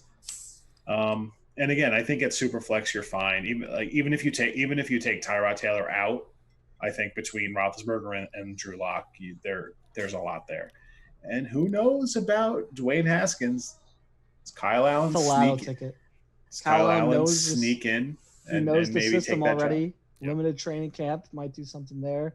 Dwayne Haskins was a little iffy his rookie year. I still think it would be a shock if Kyle Allen took that job anytime soon. But it's a lotto ticket guy, and I'm not. Haskins calmed down. He settled down at the end. Yeah, I'm not willing to drop a guy like that though. Too, he's still a very valuable back. Right. Yep. So. No, of course, but it's that I got to get in that. Oh well, hey, maybe you have a fifth starter on your hands potentially. It's possible. It is possible. It's telling that a lot has to go wrong for this quarterback room to be anywhere even close to a weakness. Yeah. Yeah. I was going to say, with the Redskins themselves, it's all like the thing I like about Kyle Allen, it's telling that they traded for Kyle Allen instead of just signing Cam Newton. So yes, maybe they don't want to piss off all their fans by signing Cam Newton, because then obviously Cam Newton's starting over Haskins. They want to give Haskins a shot, but it's still telling that they wanted to bring a guy from their system and they made a trade for him. You gave up some asset. Yep. To get a guy plus you get him in there to teach. And honestly, Kyle Allen, I don't think he was that bad. He kind of collapsed at the end of the year, but to start the year, he was decent. And he's still young. He was a 5-star recruit coming out of high school. I'm gonna step out after that. No, I just want to get some water. Whoa. but yeah, Yeah, but your quarterbacks are fine.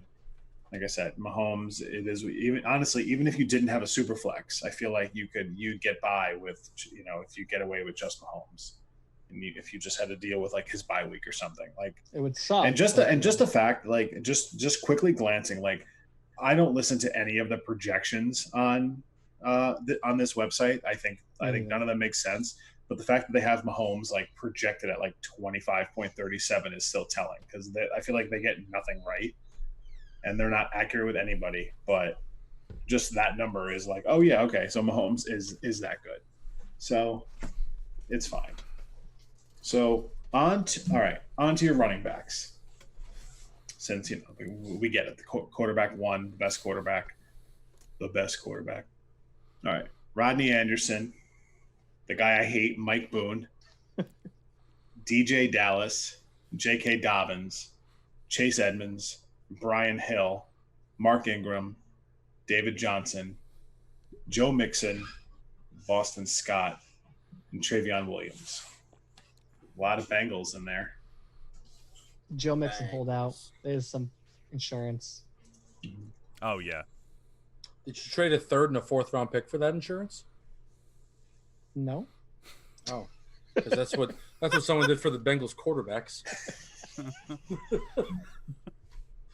Oh, what did I trade for? Travion Williams I picked up as a free agent. I don't forget what I paid. And then Rodney Anderson, what did I trade? 4 blind bid dollars for him. Golly. So. I mean, Let me clearly. I mean, listen, Joe Mixon. Look, you can say what you want about the trade, but clearly the whole Joe Mixon Cam Newton package is looking like a great deal for you, all things considered. Like now that we see Cam hasn't signed, it's nobody's fault. Like who expected Cam to still be out there? Like you figured even if Cam changed Who teams, expected a fucking century in the making pandemic? When me and Lucho made this trade, I did not offer him Cam Newton.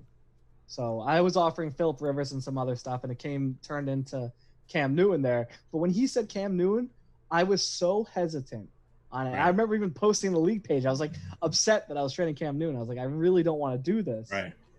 But I did it. But if I knew back then that Cam Newton still wasn't going to be signed right now, I would have smashed accept.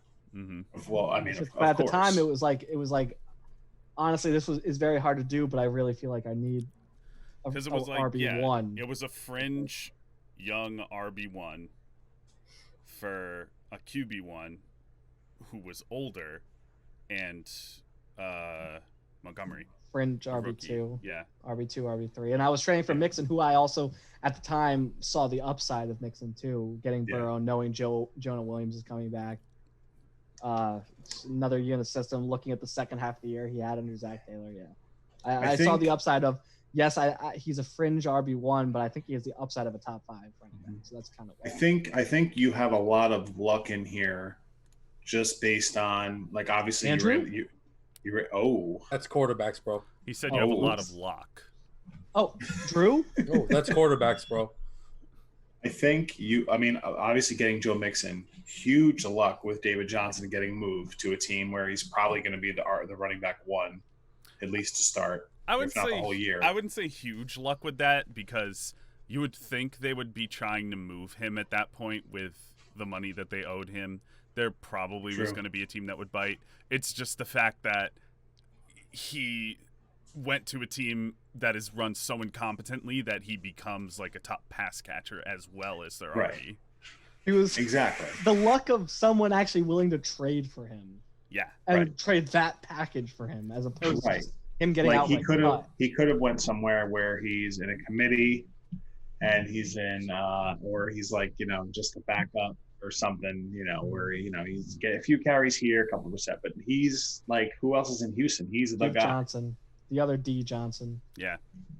I mean, I guess we already saw Bill O'Brien trade for Duke Johnson, and then he didn't use him. So right. Yeah, you traded for him too. I forgot about that. Third round pick, from Cleveland, right? And you still have. I don't want to call it like a package, but you have like the Mark Ingram, J.K. Dobbins kind of like which is fine. One of those guys. One of those guys is going to be the running back 1 in Baltimore. So it's kind of fantasy wise.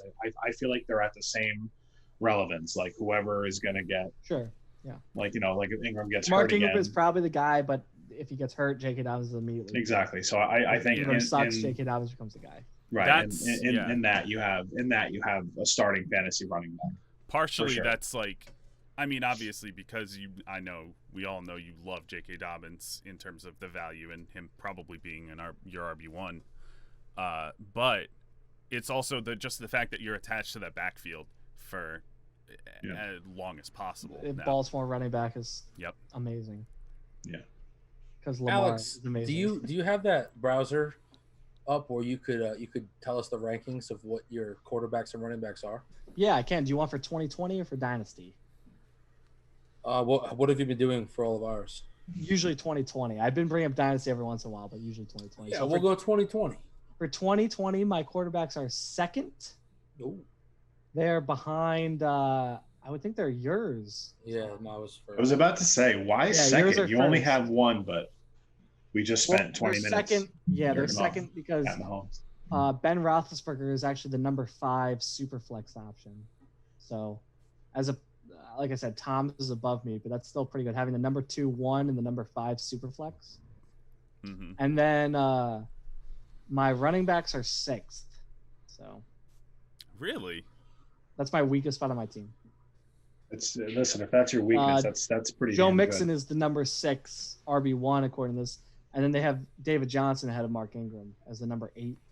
I could see that. So Right, I could see it now for sure. Well, I mean, I think it's fine. I think again, clearly we'll get to your receivers, which is a strong point. You're never going to have to start. I don't think you're never going to start more than 2 running backs. Yeah. So I'm I okay think with in it. terms of I could and use this- another. Oh, I still love that. think I could- love that plan. That's a great plan. this brings us back Thanks, to Luke. this brings us back to the whole what if everything was just you started a bunch of flex guys. Like this is where your team would be even better because maybe sure you start Joe Mixon, maybe you have a better receiver, like maybe your wide receiver 4 or 5 is better than your running back 2. Start 4 quarterbacks. I also am a big fan. I'm a big fan of Boston Scott by himself. If that, I think that was a great pickup. And my stupidity of thinking that waivers didn't start, Jesus Christ! If waivers didn't I start, paid a decent amount for Boston Scott too. that's I'm down to $137, $138 of our 200 already. A lot of that went to Boston Scott. So yeah. Understandably. when I saw Anthony dropped him like back in I was January or shocked. February, and immediately it got stuck in my head. I'm picking him up as soon as waivers open. That's what I And thought, actually, too. I didn't even think that. Immediately meant him. I was going to pick him up with my 4th round draft pick, but I ended up trading it. So then the whole 4th round, I was like, please, no one take Boston Scott. Please, no one I take Boston. debated it and then I didn't. And I wish. So then I as soon as did. you pass through, I'm like, I'm not missing out. I'm going to spend up. Yeah. Actually, I don't even was think it was very that much. It might have been less than what Phil just paid for Colin Kaepernick. But I still paid a decent amount comparatively to what other people trade or paid for people on waivers. So. I mean, six best running back. I think that's fair. I mean, but I think if you don't make the trade for Joe Mixon, you're obviously in a way worse spot because Joe Mixon's a huge upgrade from And then I David have David Montgomery. Yeah. So I mean, I I would have kept moving for another running back somehow. That's true, and I think like I know Joe Mixon has the upside, but I think you saw again. I know there's the factors, offensive line's better quarterback, but I still think sometimes you just saw the Mixon inconsistency, especially that first half of last year. And if that comes back around, and especially if like Gio Bernard's still on that roster, Jim Bernard did nothing last year. He did Yeah. nothing. He played a ton of snaps though. He did especially nothing early in though. the That's year. the thing.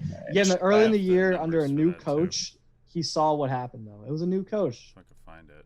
Zach Taylor, first year coming out of this team, he saw what happened. He tried to play Jim Bernard, it did not work. He changed the second half of the year. I don't know. That's Gio Bernard's that guy for me, bro. I feel like I used to watch Gio Bernard play in like 2004. he's been around for a while. Like, yeah, you feel like he's been around for 20 Yeah. years somehow. I don't know. Sure, was- he might not be as good as he was in the second half of the year completely, but there's no chance he's as bad as he was in the first half. There's no chance in my mind. Right. I just have to throw it out there as, what if Joe Mixon sucks again? Yeah, And you're like, you still have to scramble for. I mean, you have some guys, but sure. I'll trade J.K. Dobbins if I have to for a legit RB1. You know, someone that's not good in our league would do that. Right. True. Listen, yeah, like I said, you have there. You know, maybe if there's a move to be made, you'll figure it out. Yeah. And now, Jesus Christ, these fucking receivers. On to your receivers. They're fucking good. All right.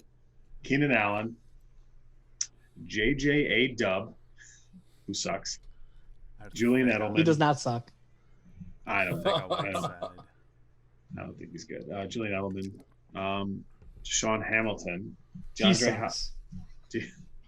DeAndre Hopkins, Deontay Johnson, Jalen Reagor, Josh Reynolds, Michael Thomas, and Greg Ward. New pickup, Greg Ward, previously on the yeah. team.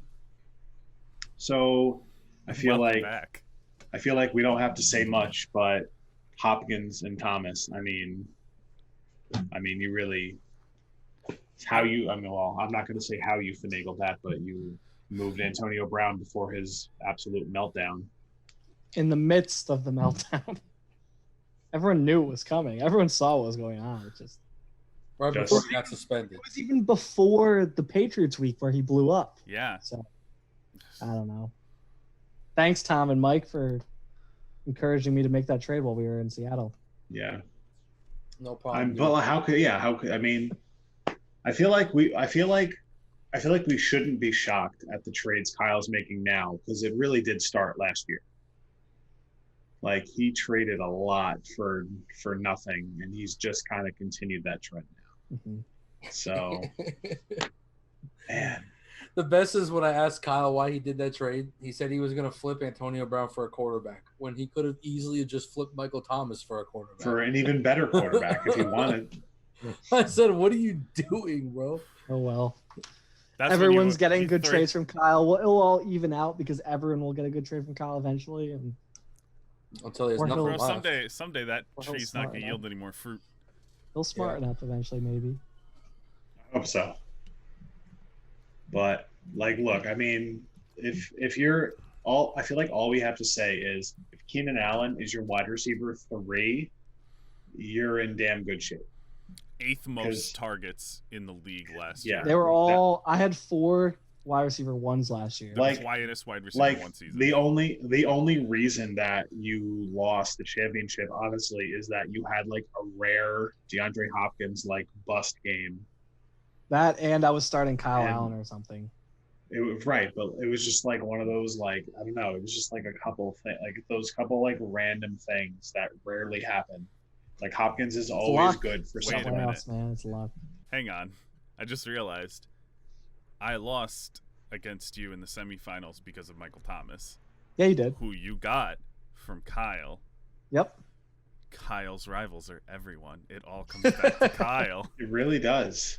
Kyle fucked up the Wow, team. Kyle. Fucked up because of Kyle, the champion is different. That was the flap of the butterfly wings. Wow. We're all over here shitting on Kyle. He's just executing exactly what he said. That's his real. Yeah, I'd Oh be- fuck! 3D chess. Or Wow. 4D chess. Yeah, 3D chess 4D is just chess. chess. We're on to you, Kyle. We're on. Oh to you now. no, chess. Oh god, tic tac toe. Checkers, dude. But look, I mean, and then even okay, if you want to look past your obvious top 3, Deontay Johnson is a solid wide receiver 4. If He's not, my wide receiver 4, but yes. I mean, I guess Edelman Yeah, still Edelman Yeah. for sure. still for now, but He still was a okay, wide fine. receiver. Edelman was a wide receiver 1 last year. He was, yeah. That's true. He was still up there. Maybe. I mean, I feel like not to call like I know everyone makes the Barry joke about system quarterback, but it is going to be a lot of the same. I think like Jared Stidham is going to rely on Edelman in the slot Yep. a ton. Like I don't like I've said it before. I don't think much will change in New England. They simply won't be as good without Yeah, Tom Brady. that's what I'm expecting. Sure, Edelman's not going to be a wide receiver 1 this year, No, but he's still but going to be but good. Like the same. there's still the nobody same, else really there. Right, but like the same like tactics, the same like Yeah. game plan is going to be there. So I still think Edelman benefits, even if that offense is poor.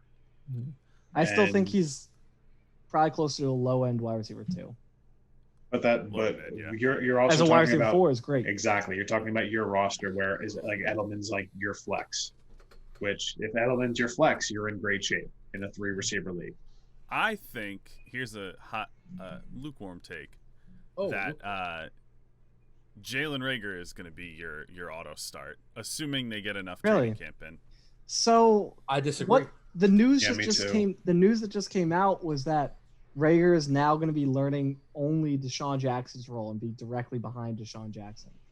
Oh, I didn't read that. That So that's sucks. that's actually why I picked Greg Ward back up, Oh, because yeah. assuming right now Alshon Jeffrey has no timetable, so JJ Arcega-Whiteside is going to be in his spot. Deshaun Watson is going to be in the normal Deshaun Watson spot. Jalen Reagor is behind him. That means that Ward is playing the slot. Deshaun Jackson. Deshaun Jackson, not Watson. Yes, thank you. Hang on, I just realized you have like half of the Philly wide receiver core. Yes, I do. I have 3 of them. I do know that. But I'm also a big fan of JJ Arcega-Whiteside. I think was learning- if he catches on in big slot, he's gonna be great. He was learning every single role Mhm. last year, and he was battling through injuries. And I've always been a proponent that rookie wide receivers don't do anything. And when you actually look at, a lot of people don't do this, when you actually look at how he was playing, he was getting open. Carson Wentz just wasn't throwing to him. There's tons of tape. Of He him was being busy wa- swing It's crazy. passes to Miles It's Sanders. crazy. There's so much Oops. tape of him, of Arcega-Whiteside being wide open, and Wentz is just doing Why- nothing with the ball. You got I don't know why I Deshaun keep saying Watson. You got like 5 Fuck. windows open. How do I trade Anthony, for Deshaun trade Watson? me Watson, man. I want him. I don't know, man. I don't trust TCU wide receivers just as much as I don't trust Baylor wide receivers. Well, that's why I'm gonna Oh, trade. bro. That's why I'm gonna trade Rager straight up for Deshaun Watson with Anthony. So. You're on that Baylor wide Big receiver hate train, the Baylor wide receiver slander train too. I don't like them, and now my Mhm. team has one, and I'm a little bit nervous. It's something about it. I don't remember why I read it. It was a couple of years ago. A scout, college scout, mentioned that it's the way that they develop the receivers to play in the system that there's something about it that makes their transition that much harder. Well, then maybe he'd be good for the Jets because they're so fucking dysfunctional. All right, Mike, take control of the podcast. All right. Look, your receiver. Like I'm. I mean, you said obviously your receivers are first. I mean, there's. I mean, like I think Tom said earlier, your 3 They're receivers first could probably because beat entire teams in this. Michael league. Thomas is the number 1 wide receiver 1. DeAndre Hopkins is the number 1 wide receiver 2. Keenan Allen is the number 2 wide receiver 3. Behind ahead of him. who? That's a good question. I don't know. What? There's teams that would kill for Allen as their wide receiver 1. Yeah. That's a good question. Let's take a look. I'm gonna have to scroll through this real quick, see who. I'll wait because I need to know. Yeah. All right, sorry guys. I'm. It might be one of these bad teams. Yep, here it is. It's Oh, not bad teams. It's Dynasty. Robert Woods is the number 1. Bob Woods is not over Keenan Allen. No, there's no Absolutely. way. A lot of either. people. A lot of people are down on Keenan Allen this year, man, because of the quarterback Because of the transition.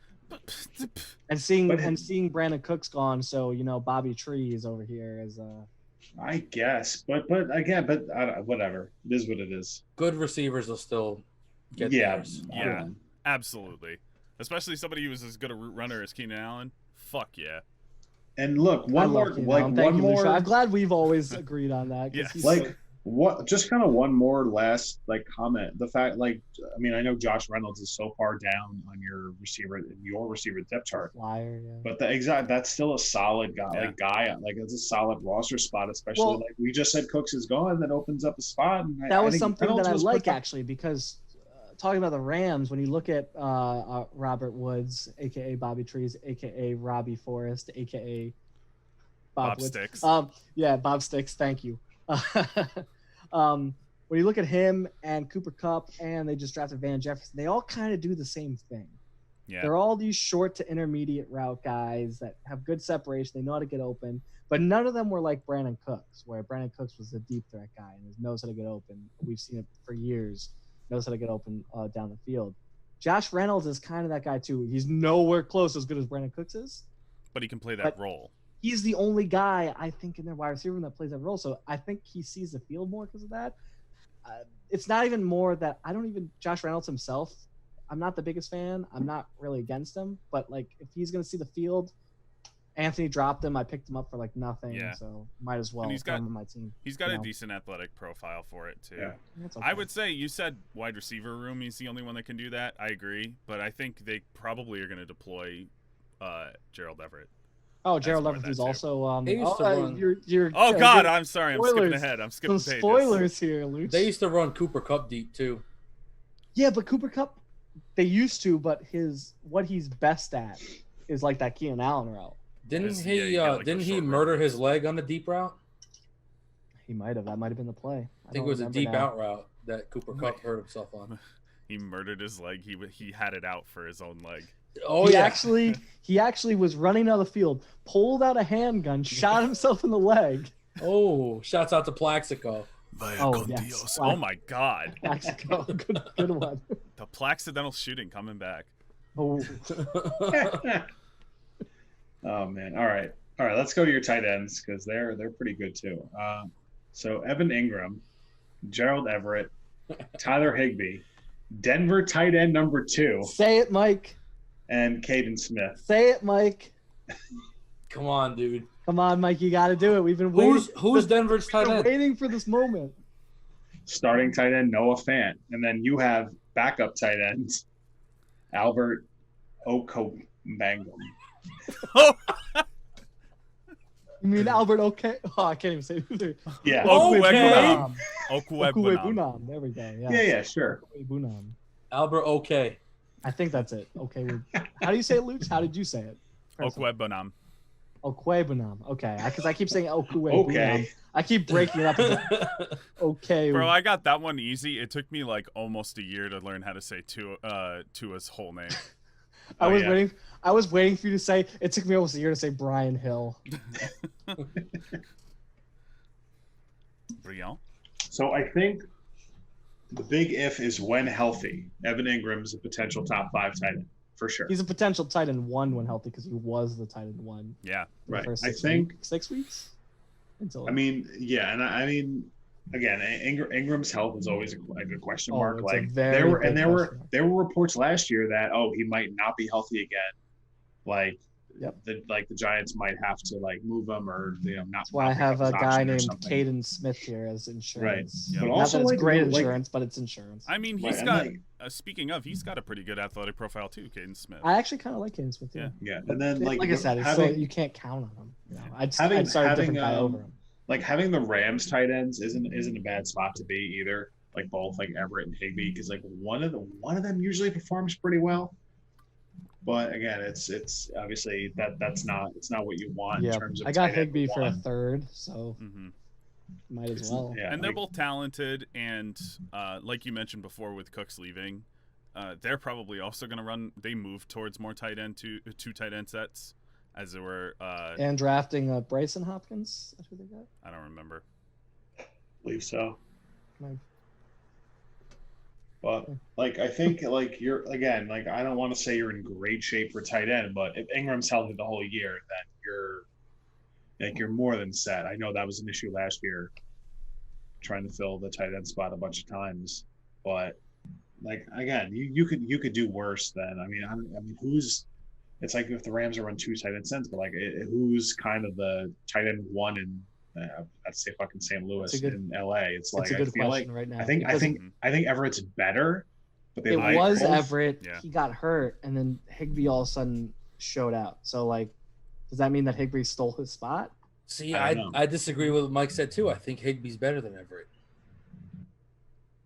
I think Everett is way more athletic. I think Higbee has learned how to play tight end, and Everett still hasn't completely. But Everett was actually playing kind of well before he got hurt. So It He takes was, time yeah. for tight ends. yeah, I Oh, yeah. I drafted Gerald Everett. I didn't draft Tyler Higbee. I didn't even know Tyler Higbee was on the radar. It was more that I could get him for a 3rd round pick after seeing what he did at the second half of last year. Tyler Higbee was on the radar because for one reason back then, because he committed a fucking hate crime, Yep. and now he's a potential tight end 1. Okay. So, but I know you might want to finish up talking about the tight ends, but I do want to mention one thing. I was talking to Tom. If you're playing me in week 8 or 9, congrats on your win, because I 21 of the 32 players on my team are on bye between those 2 weeks. Oof. So- Jesus. Yeah. Wow. I play Nick and Al Tockberg. So Week 10's a little rough too. who am I missing? Keenan Allen. Oh, week and 10. Patrick Week and 10, Mahomes. you miss Mahomes and Taylor. That's okay. As long as I have, if Ben and Locke can hold me down, I'll be okay. Who plays me week 10? That's a good question. Watch this, Lucho, probably. Oh, Skylar. I play Skylar. Yep. Wow. This Oh, good guess. motherfucker, bro. Alex, what are your tight ends ranked? They are ranked 5th. Okay. I mean, Which makes sense because it that makes basically goes sense. by Evan Engram. by the tight end 1 spot. Yeah. So That makes Evan Engram sense. being- Yeah, again, when health is the big question mark. Yep. But I feel like this is the exact only reason why I was trying to trade for Travis Kelce. right. And I think that this is the only position out of the 4 for you that. And again, even if health isn't a question, you're set. I don't really see a big weakness. Like unless you have inconsistent quarterback play at the superflex spot. I don't. The thing is, So the thing is with tight end, is yes, I would have traded for Travis Kelce if I was able to, Mhm. but other than Kittle, Kelce, and Mark Andrews, I don't want any other tight ends besides Evan Ingram. Right. Okay. No, that Yes, makes if we sense. go in the season, we start seeing Evan Ingram is not healthy, that will change things. But I need to see that Yeah. first. Yeah. So if Evan Ingram is not healthy, I'll make a move for another tight end. I Right. absolutely will. But unless Tyler Higbee or Everett's blowing up, then I won't need to. But which it's possible. One of those yeah, two. but could, I will make another move for a tight end somewhere around the tight end 4 to 8 range Mhm. because I know someone will have somebody. But yes, pop obviously, up, I was trying to get Kelce because at this time, even if Ingram is healthy, I'd still rather have Kelce. Sure, but Yeah, and it's like At this point. it's arguable that Ingram is the apex of the intersection of talent and age right now. yes, exactly. It's like between him and Kittle, not like discounting health. Yeah. And like I said, Evan Ingram was the tight end 1 for the first 5 or 6 weeks. I don't remember the exact cutoff, but he was the tight end 1. Yeah, Better than like I Kelce. said, you hope if he comes back healthy, there's zero weakness and there's no move to be made. And Jason Garrett is now the offensive coordinator, which I think makes it even better. Agreed. So listen, it's a solid team. It's clearly a championship contender. Even as Tom said, he has you as the number 1. So I Thanks, mean, Tom. Congrats, bro. I have to agree. Like I feel like there's no health aside, there's no weakness going into the season on your roster. Honestly, maybe if you need a third running back, you might need to make. But We'll see what happens with I David don't. Johnson. I think your team's just so good that your receivers make up for any weaknesses. Cause It's at the point even with tight end, that just goes without saying. But for the rest of my roster, it's kind of similar to whereas I have all the pieces I need. I just kind of have to see something from some of these guys before I decide what I want to do. Yeah, for sure. Sure, I'll always improve my team if I can, but I feel perfectly comfortable with what I have going into the year, or at least until they're going into training camp when more news comes out, things like that. So. Yeah. As you should. Listen, that's your roster. It probably should have been a championship team last year, but as luck would have it, it just wasn't meant to be. And be Speaking Darren of Waller. the championship, I had some. Go ahead, Luch. I was gonna say I was gonna try and segue. 'Cause speaking of the championship, why don't we move to the championship team? Yeah, we'll do that in one who's second. that? We'll do that in 1 second. I had some issues. I was just gonna say with the championship, I had some issues with quarterback. It was just not fun. Drafting Cam Newton really made it difficult. Everybody for me has the their entire like, year, yeah. And then like losing their Evan bad Ingram. bets. I was starting Greg Olsen because I didn't have Higbee, and both Ingram and Everett were hurt, so Yeah. it was tough.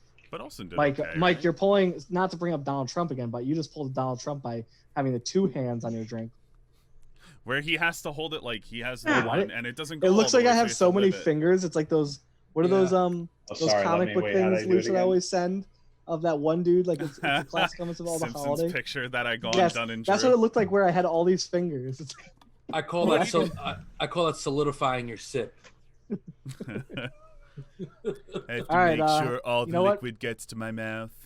since we're moving on to the championship team, as Lucho segued, even though we delayed, I'll take over these announcement duties. Yes. Ooh. We will move on to Team Bruce, Yes.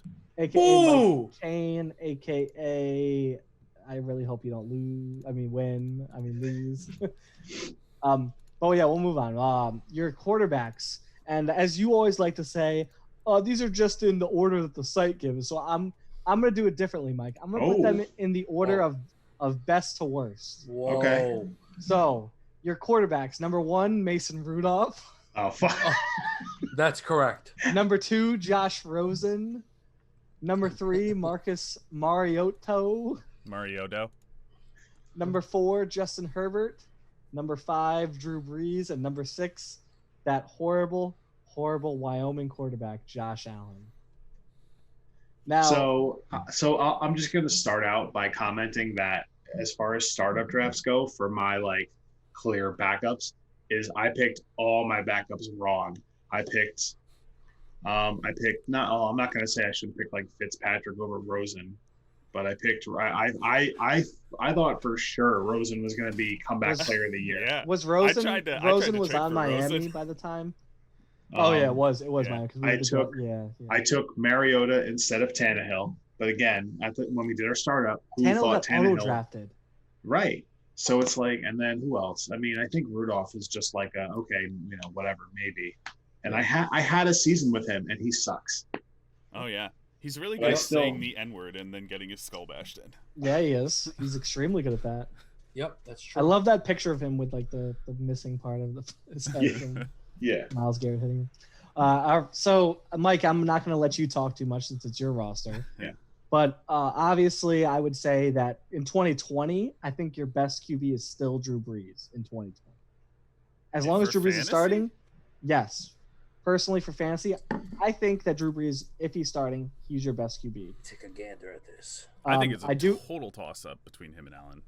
I get that. I Yeah. also am just not the biggest Josh Allen fan. Oh no, I fucking hate him. But I think in fantasy, the fact that he's a fullback. No, I get it. I always think there's always a chance in my mind that Josh Allen. Okay, there's not much on the roster. This is very, very hot takey, but there's always a chance that he loses the starting job at some point randomly just because of how terrible he plays. Yeah, no. If I had to put money on it, no, I absolutely not. I'm not betting on that. No, they love But him. that's why I think it's having Drew Brees as a quarterback. I think is way more certain. And when we look at the points in 2019, Josh Allen had 286, Drew Brees had 203, but Drew Brees also missed like a third of the season. Yeah. So I'd also trust just the New Orleans Saints offense over the Buffalo Bills offense, even with Who- Stephon Diggs. Who is? I trust Sean Payton over Sean McDermott. Who is I even like Allen's Sean backup? McDermott. It's Matt now Barkley. Matt Barkley. Barkley slash Yeah. Slash going to be Jake out of the Fromm. league soon. Jake Fromm. Whoops. Yeah. Speaking of the N-word. Yeah. I- Come on. He did not say that. No, he just didn't said say it. he just said elite white people. Yeah. So he us implied four. it. And he implied that he's an elite white person. So. My Only question Joe is, Flacco is an elite white person. Yeah, That's MVP. true. That is true. My question is, what do you guys think about Justin Herbert? Herbert. I kind of mentioned with Tyrod Taylor. I think there's about a 20-25% shot that he doesn't play at all this year. I'm fine with personally. I think there's about a 50% shot he takes over somewhere if they get out of playoff contention. And then I think there's another 20. You know what? No. I think there's like a 30% chance he doesn't play at all. And I think there's about a 55% chance that he takes over, and then about a 15% chance that he starts week 1. I really don't see much of it. So it's weird because I know the Chargers they have a week 11 bye or a week 10 bye. And, So if they're out of it by then, he's definitely taking. well, over. yes, Oh, if yeah. they're out of it, but they still have a good roster, I don't think they will be out of it. like Especially with seven teams now making the playoffs in the Yeah, AFC. Yeah, I'm expecting 0 from him. Like I knew I've said on this podcast, I knew going into the draft, I needed one of the quarterbacks. And I knew I didn't want Jordan Love because I know there's a chance next year that Love still doesn't play. And a that, shot after that he still and doesn't that- play. right. And that if Breeze is one more year and done, I need something of a starting quarterback. So that's Makes why, sense, yeah. like, it's no secret I was trying to move Diggs for one of those picks because I didn't think Herbert would make it to me. So clearly, like that was the guy I targeted. So I'm really have high hopes. Yeah, so I mean, overall, like I said, Drew Brees your 1. I would say Josh Allen's your 2. Yes, it's close. Justin Herbert's your number 3, and then still, even with Marcus Mariota, dude, there's still a shot that he takes over that job for Las Vegas now with Derek Carr.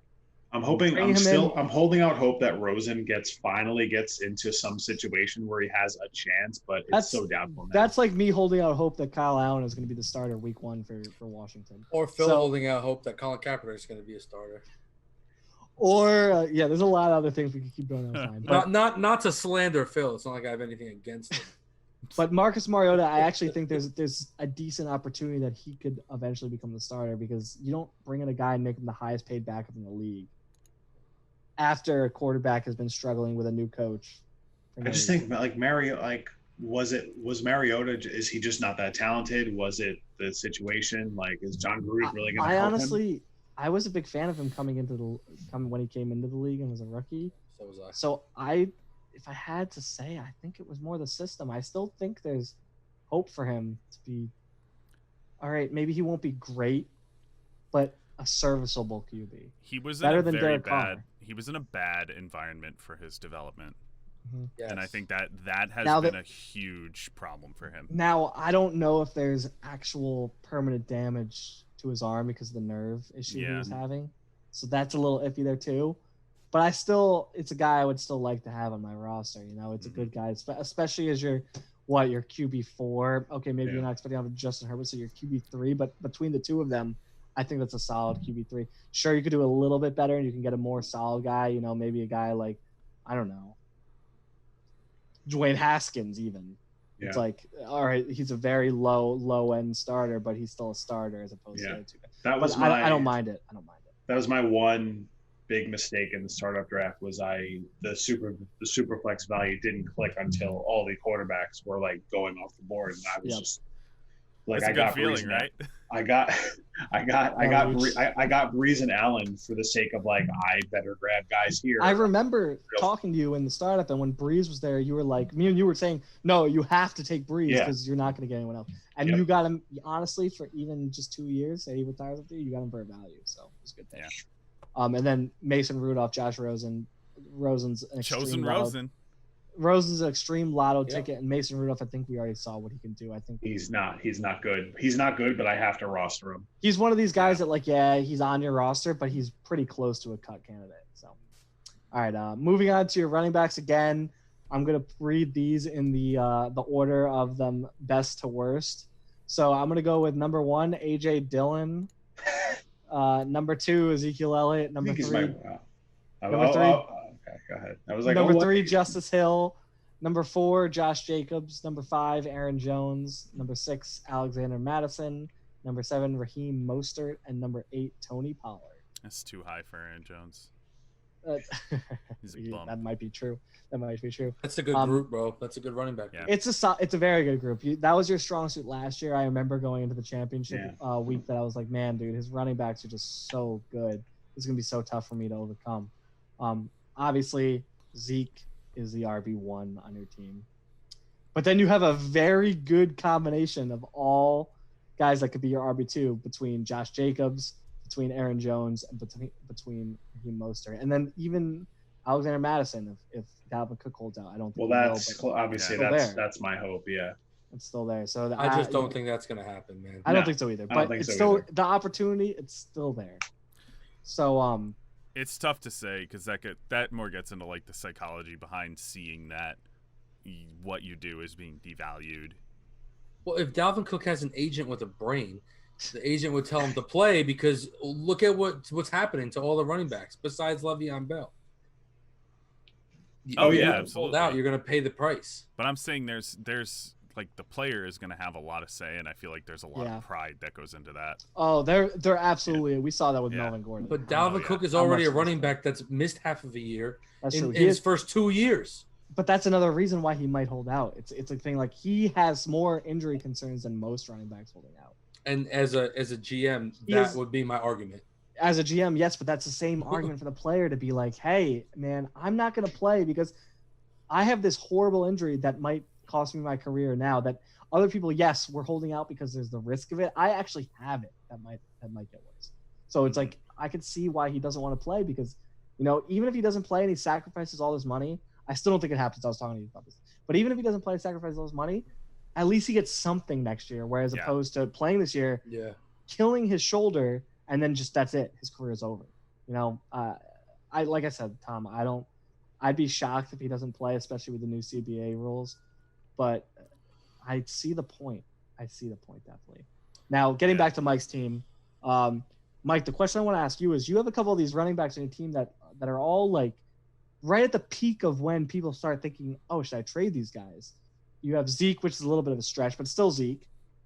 Aaron Jones, obviously, after them drafting A.J. Dillon and being his contract there, and Raheem Mostert being 28 or 29 years old. Does that thought ever come into your head? Well, I mean, for me, I think nobody bit on Mostert. Like, I think more teams value Mostert as like a throw-in guy versus anyone of value. Like, nobody was seemed willing to even consider a second for Mostert. So for me, it's just I picked him up off waivers.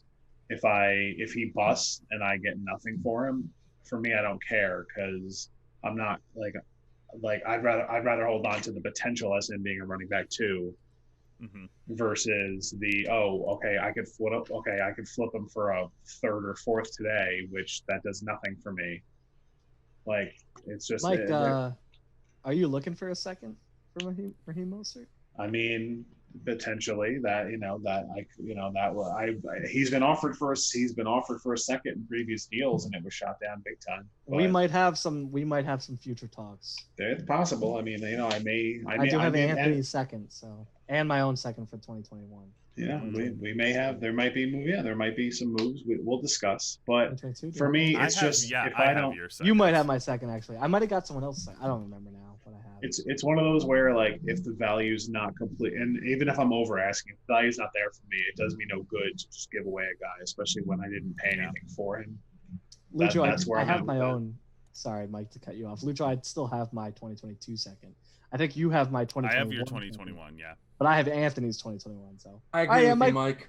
We might be in some future talks. Perhaps, yeah. But again, like, and only because I do have the depth. Like someone like Josh Jacobs, I'm hoping takes the leap this year and becomes like surefire running back one.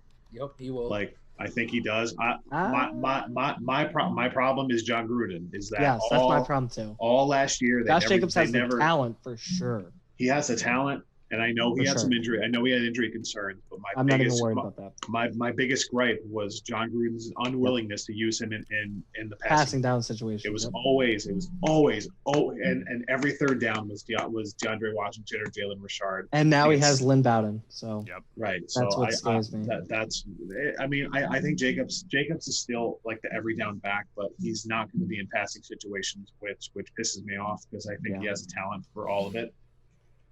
But it's just like I don't know. I think it's a John Gruden thing. But again, I'm also. Well, what was Jacobs last year? I'm looking up Jacobs right now on a points per game basis. I know. Did he miss a game? I don't even remember. He did. He missed week 16, I think, because I know 14 and 16, I think. Because I started DeAndre. I was hoping he was out because I wanted to make sure I'd start. So he finished running back 15 on a points per game basis as a rookie. But running backs, it's a little they don't change. Yes, even with John Gruden, I could still see him being a low end running back one. I just don't. I think he still has the talent to be a mid to high end running back one.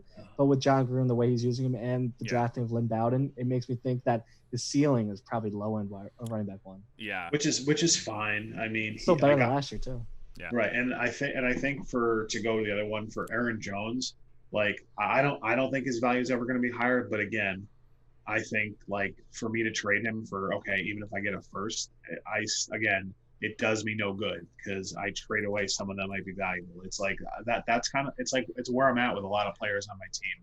When you have a competing roster, it's tough. There's no benefit for me to just trade these guys unless it's an overpayment. I think the particular guys I have aren't going to warrant an overpayment. Maybe mid-season, someone, but again, I'm in no position to make these rebuilding type of trades as valuable as it might be.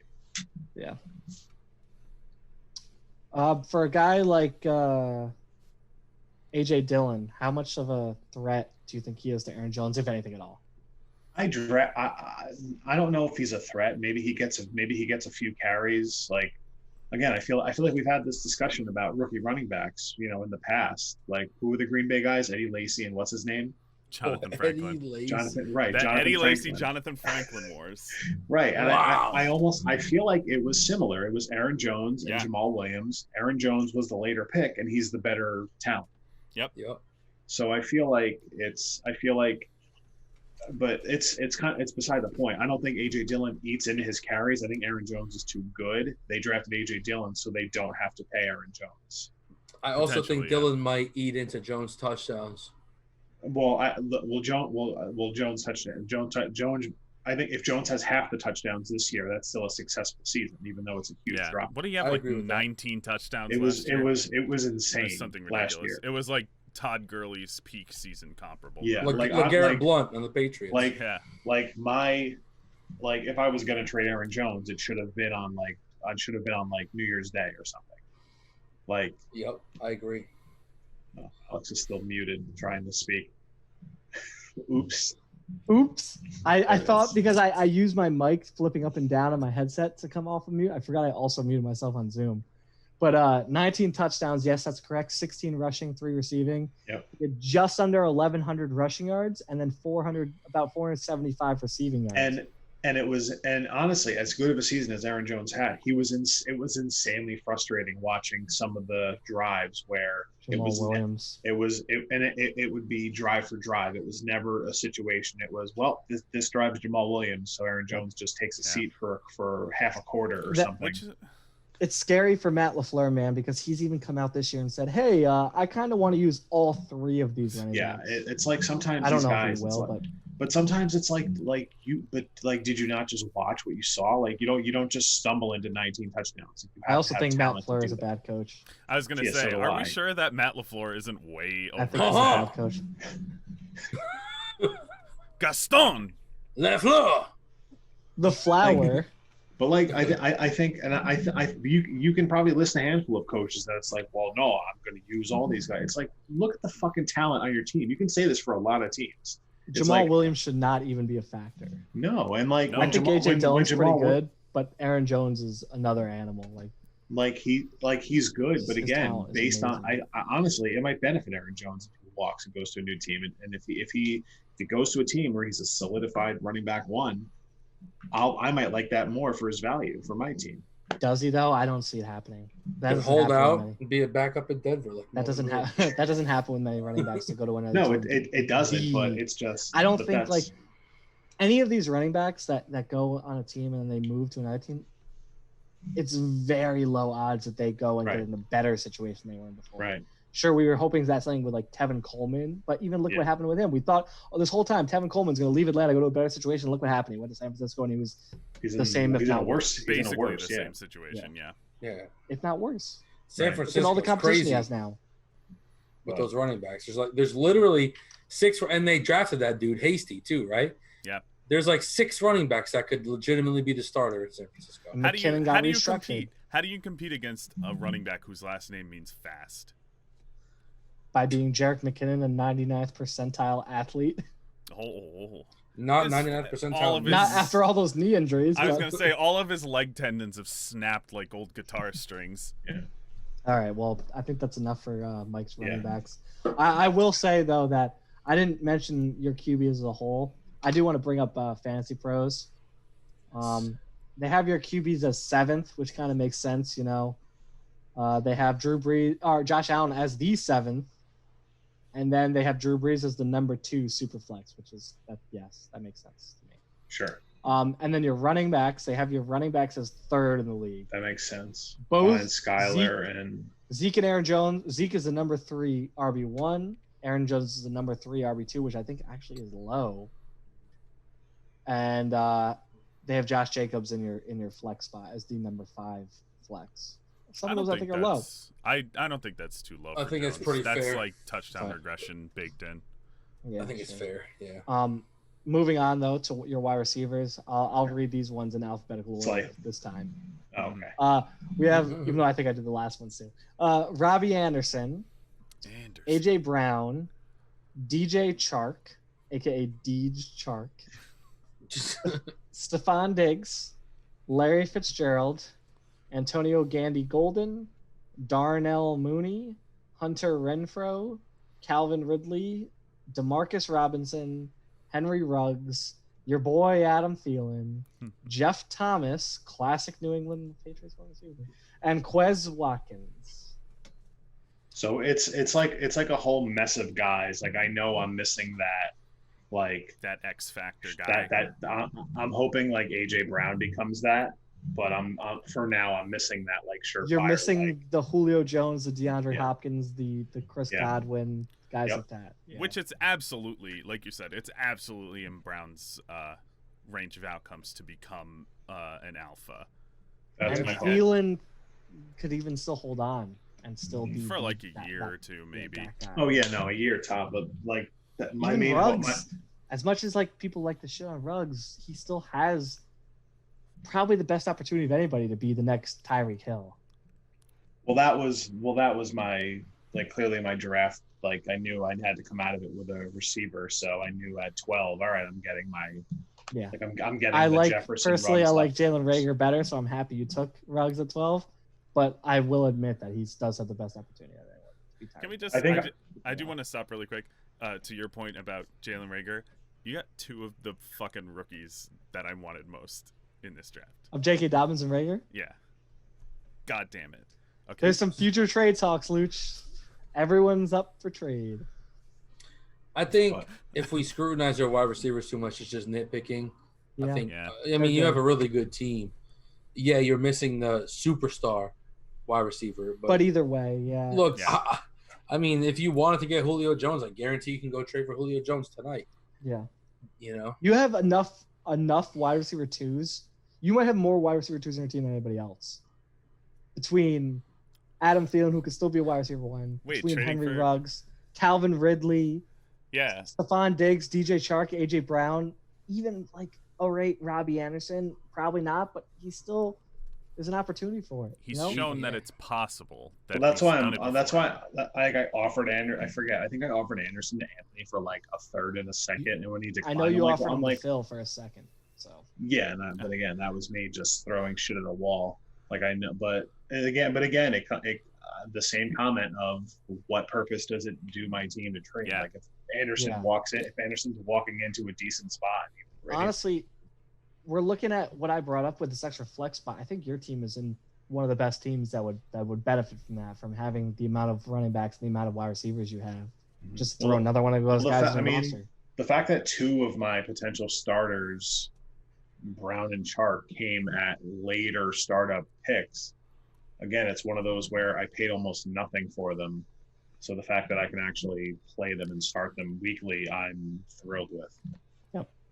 And Chark especially, because like I think Chark wasn't like everyone. And like I thought, said, there's question marks with all these guys. Adam Exactly. Thielen, he's moving outside. Justin Jefferson's coming in. 2 tight ends set. Who knows what's going to happen there? right. New coach, whatever. Henry Right. Ruggs, question mark. He's a rookie on the Raiders. We don't know much. He almost like ripped his artery moving. Yeah. Right. Which, holy shit. Yeah. Yeah. Calvin Ridley, I don't think there's many question marks. Calvin Ridley. Yeah, He's- I was he's going what to he say is. Ridley's like the one that you Ridley, As long Ridley's as- a weird one where he's better with Jones playing. Well, Well, he's yeah, that type every of every receiver. wide receiver is going to be better with their backup player. Right, but it's funny.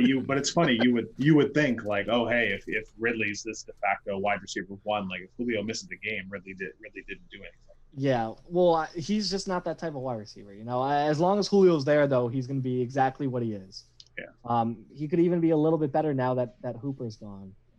There's a lot of targets to be Yeah, we'll see. distributed We'll see. to We'll that see. area I'm of the sure field. Gurley's going to eat into it a little bit. I think you would so hope too. so. I think Hayden Hurst is Yeah. doing pretty good too. But again, moving on with the question marks. I mean, guys like Hunter Renfrow, Larry Fitzgerald, they are where they are.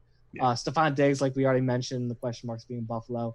DJ Chark, yeah, he had his breakout season, but now they just drafted Laviska Shenault. I don't think that matters that much. I think DJ Chark is still the alpha wide receiver there, but it's still a question mark. Mhm. AJ Brown, that's a guy that the hype has gone insane. I do like him a lot. I liked him a lot coming into last year. I was one of those guys that saw his landing spot and thought, oh, well, that means this guy's not going to be good, and I was wrong. I wish I didn't think that. He had a dud playoff game though, for what He that's did, but worth. there's something specifically watching that game, or actually I don't even think I was watching. I think I was listening to the game because I went to the car wash at the beginning of the day when you and me were playing each other, or maybe the week before. But AJ Brown, he had like a 50-yard rush, and that was it. He didn't really have much more else in that game. There's something with him where it's like the whole beginning of the season, one, he's a rookie. Corey Davis is still the guy above him. Now everyone knows AJ Brown is the guy. Also, is Ryan Tannehill going to be as good as he was last year? I don't know. We'll see. I like AJ Brown a lot. I thought he was the most talented wide receiver last year. I would like to say that I think he's going to be one of the stud wide receiver ones, but like I said, there's still the question marks there. You gotta take that into account at least a little bit. And then Robbie Anderson, question marks, moving to a new team, didn't show too much on the Jets. Because he's a deep guy and they have no time to throw the ball. But can Teddy Bridgewater even throw deep? Really, we didn't see it in New Orleans. That's my for what Anderson is. He's a deep threat guy. He's gonna get 3 targets a game. You know, yeah. I mean, I remember specifically for Robbie Anderson, I was watching like tape highlights of him, and if he ever ran across the middle, you were always afraid that when he got hit, he was going to get snapped in two because he weighs like 175 pounds. Mike, I'm almost looking at this team, by the way, and thinking you could have traded AJ Brown straight up for one of these superstar wide receivers on one of these bad teams. Like, you could have traded AJ Brown for Odell Beckham straight up. I don't know about that. I think you would have. I would have. If I was an owner of Odell Beckham and my team sucked, I would take AJ Brown straight up. Yes, I agree with that. But you swayed me. Would Mike do it? Would Mike do it as a team that's trying to win again? I think I would. You know, because that gives you your wide receiver one. I think part of me, I think part of me wants to just hold out hope and that I can just hit on it. If I hit, if AJ Brown hits, it's one of those like, okay, I get more years out of it. But again, like he could bust, he could be the next Corey removing Davis. risk by trading for some of these guys. Maybe Odell Beckham wasn't the best example. And I also that's the problem I had with it. No, I actually think it's a good example because a shitty team to a good team. Well, that's what. But maybe Odell Beckham himself wasn't the best example. Maybe more someone like, I don't know. You could have Keenan Allen. That's a bad example. I wouldn't have done a trade as Mike. I would have done the trade myself. I would trade for Keenan Allen for.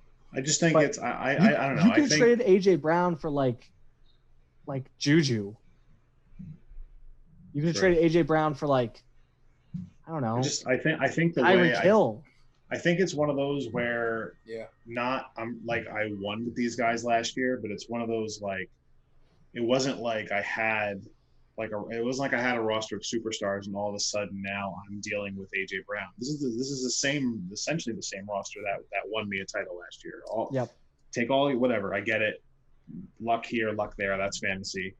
But I think for me it's like I feel like if I make a trade and I go for it and I trade for an older player and then in 5 years AJ Brown's the stud and I'm stuck with nothing. Yeah, but if it wins this is something that always has to go in my mind is you win a championship and now all of a sudden 7 years are paid for. You win 2 championships, that's 14 years. That's true. Where you could lose every year and you're still up on money. Yeah, that's like a decade. It's actually 15 years, 750, yeah. So it's 15 years. That's true. It's one of those where I still get like the dynasty stuff in my head where it's like, well, I want to keep this. Like, let me just hope that this guy hits. And, and again, if I'm wrong, I'm wrong. But I think there's that unwillingness to like, cause like, of course, like I get it. The guy's like, well, according to Dynasty subreddit, you would trade my entire team except for AJ Brown. Hey man, you won already. You remember what we said last week? You got 7 years to just kick your feet up. Yeah. Well, that's what we were just saying, dude. Like, if Mike is saying that, I know you walked away, Luke. He's saying that he could think of this dynasty stuff. But my point was, if you win another championship too, you just paid for 15 years worth of dynasty. You could lose for all those years and still break even. So the chance of you actually losing and not winning any money in after 2 years, the next 13 years of doing nothing, it's like Mike's going on a 14-year rebuild. I would watch that 30 for 30. So it's like, yes, I get I get that. And again, maybe AJ Brown. Maybe it's not AJ Brown the guy you trade. Maybe it's more like you trade a wide receiver 2 and something to move up to a wide receiver 1 because you have so many of those. Right. That's probably better. Right. But when you look at the guys that actually won you this championship, the guys that really did well, you had Drew Brees and Josh Allen. You had 2 solid QBs, both getting you about 22 to 24 points that championship week. Zeke got you 15. I would assume George Kittle was key. George Kittle did go off. Aaron Jones got Yeah. you 31. Where is this George Kittle right here that has all these? Well, no, that was Hunter Renfrow that actually got 27. George Kittle got you 19. It's like, I don't know. There's more guys on this team that did well. DeAndre Washington got you 19. It's like, I think honestly what won you and what always is what I believe is building in wide receivers gives you longevity and it gives you your team's going to be good every year. But getting the running backs are what wins you the championships. And I think the running backs, you had that clear advantage over me. You had that clear advantage over most of the teams in our league. That's what actually won you the league. So trading a guy like AJ Brown to me is something that, okay, yes, I'm giving up a guy that might be good, but I have all these other wide receivers. That's something I might do just to try to win again. Yeah, I mean, and you could take the same logic by saying, you could take the same logic by saying, all right, if I have 4 wide receiver 2s, what does it matter trading 1? Yeah, and like I said, it's maybe not AJ Brown, but you know, and I was just pulling up AJ Brown because that's a guy you literally could trade straight up. All the other guys you couldn't trade straight up for a wide receiver 1. No, but I just think it's one of those where I feel like I might benefit. I could hurt myself, but I benefit more waiting till September, October, wait till there's actual games and hope, and then it just boosts value. Like I said, the handful of guys that until you miss out on the wide receiver 1 because I already traded for him. Wow. Oh, I mean, every single goddamn wideout. Yeah, you have them all. I'm going to trade for all of the wide receivers in the entire league besides the ones on your team, Mike. Okay, sick. Can't wait. So, Alex, what's his wide receiver rank? No, they're low. His wide receiver rank. Sorry, I got to go back to the page that this was on. I was looking at some Fantasy Pros rankings in general, not our league rankings.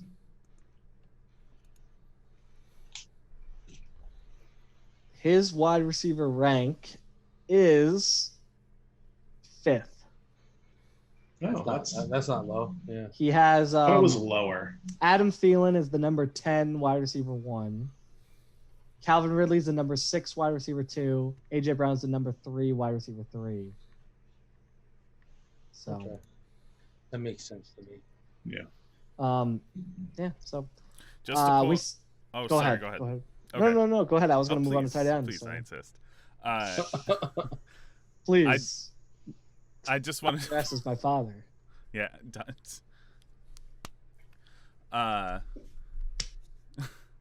There's only going to be one other person on this list that knows what that's about. Yeah, actually, though.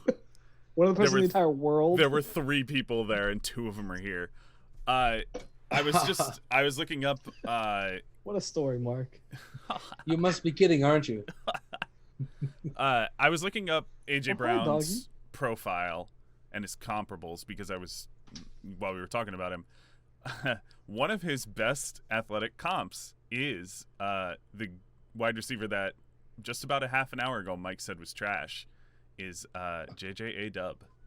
Oh, sell high. He also was on player profile. Number 1 comp is Andre Johnson, so that's a pretty good. Ooh, and you know who JJ A-Dub? 86.5% comp. Flash Gordon. Oh, the great. So sell high with JJ A-Dub too.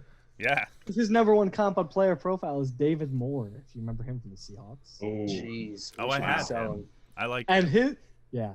So, but all right, we'll move on to your tight ends. I wanted to spend a little more time on your wide receivers because there's really not much to talk about with your tight ends. You clearly have the best tight end room in the league. The number 2 tight end for 2020, probably number 1 tight end for Dynasty. We'll start off by saying George Kittle. Number 2 tight end, Darren Waller. Number 3, Ian Thomas. And number 4, Jace Sternberger. Like I said, there's not much to say. You can't get better than George Kittle in Dynasty. you really wanted to go all out, you could trade for Travis Kelce because he's still putting up 30 or 40 more points a year, but George Kittle's 5 years younger. So. Yeah. That blew me away when we said Kelsey was 31. I had no clue. Yeah, man. It's because he still acts like he's 19. The thing is, tight ends can carry that out until 33 years old. So. And again, I've said it before. My hope is that my tight end room turns into 4 potential starting tight ends. I know that that's wishful thinking, but a stretch with Jace Sternberger, but I could see Ian Thomas. But I think Ian Thomas is a starter for now. I don't think nobody else is in. He's Carolina. just on a bad team. That's the only problem. And there's already enough receivers. I can't. He's on a bad team, but they passed the ball at like the 3rd highest rate last. They also year. have Christian McCaffrey. Yeah. What's Thomas going to be? And they traded for Robbie Anderson, and they still have Curtis Samuel, and they have DJ Moore. Like I'd say he's 5th in the pecking order. Targets. I disagree with 5th. You think he's ahead of Curtis Samuel? I think he's ahead of Curtis Samuel and possibly Robbie Anderson. No. See, I don't think so. And I think Curtis Samuel is actually going to move back into a position that he's meant for, which is more of that Deebo Samuel role. Which actually gadget guy. Take away from a tight end carries. Because that tight end carries are already being taken away by Christian McCaffrey. Or carries. Tight end targets. Tight end carries. I've been saying carries. Yeah, tight end targets. Anthony Fasano again. Yes. Mike, you got the best tight end room in the league. But you do have the best tight end in the room in the league. Yeah. I mean, I didn't. Yeah, I mean, I purposely. Well, I mean, I was. I mean, according to Fantasy Pros, is number 2. What is this slander? It wasn't until I went back to the startup draft. Like I thought me getting Kittle was not. I'm not going to say reaching in the 2nd round when I was over 24th overall, but it wasn't until I went back I didn't realize Ertz was taken ahead of him, which surprised me. Come on, Phil. Back at it. Phil. I mean, I was even more thrilled now. Like, I mean, like I know Ertz is good, but even at the time when we did it, I'm surprised that Ertz went before Kittle. Well, Kittle, we saw 1 year. That's really what it was. I think you had a little more bias towards Kittle because you saw what he did for your team last year as opposed to everyone else in the league, where Ertz has been doing it for years. Well, I took, again, not to bring up the keeper league, but I took Kittle in the 14th round of that whatever. Yeah, because tight ends come out of nowhere. Just like how Kelsey came out of nowhere. Just how Ertz came out of nowhere. They all come out of nowhere. Right. Somehow. Not all. Such a gamble. Tight ends are such a gamble. You could see, we could see Noah. I was thinking Noah Fant and T.J. Hawkins at the same time. Yeah, we can see T.J. Hawkins, who was a top 10 pick in the NFL draft recently, but like, I think it's more likely that just these random guys are the ones that become the good tight ends. You know? Yeah. Unless T.J. Hawkinson leaves Detroit, then it'll be really good. Just like Eric Ebron, yeah. That's true. Just get out of that, out of purgatory.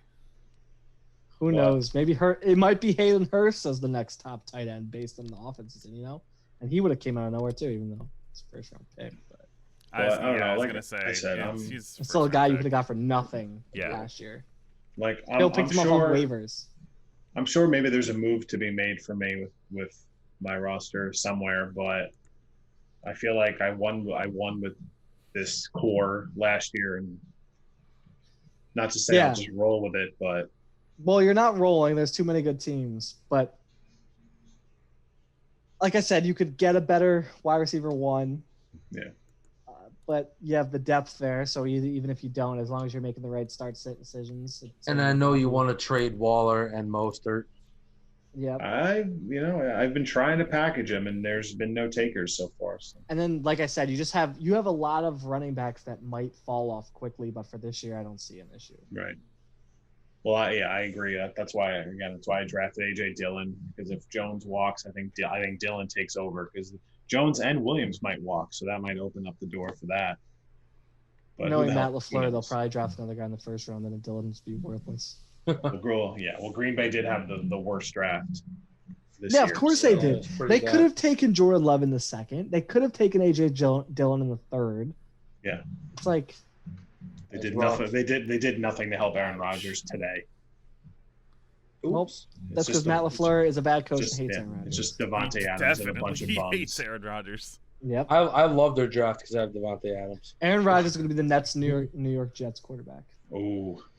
Why you gotta say that, bro? Sorry, dude. Adam Gase is gonna ruin Sam Darnold, and I actually like Sam Darnold. I know he will ruin Sam Darnold. But they're gonna both go under this year. Aaron Rodgers is going to leave Green Bay after this year. Jordan Love's going to be starting, and Aaron Rodgers is going to go to the Jets with a new coach. Well, there you have it, folks. Hot take there. It's probably going to happen.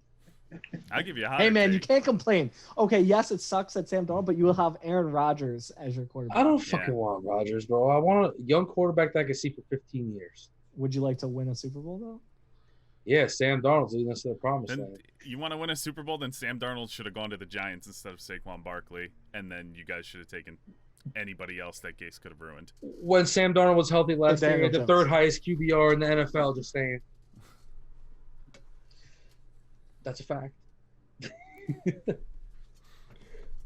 I mean, so there that does it. We finally wrapped up all of our teams. So that does it. Yeah, no need to speak about the ghosts and things like that with Sam Darnold. But That was a bad Out game. indefinitely, seeing ghosts. You know what? but yeah. I'm out of here. we all know that Sam Darnold. I might have mentioned this before. We all know Sam Darnold is going to be one of the guys that gets coronavirus in the middle of the season, is out for half the year, Oh, absolutely. Absolutely. and everyone Yeah. will do them.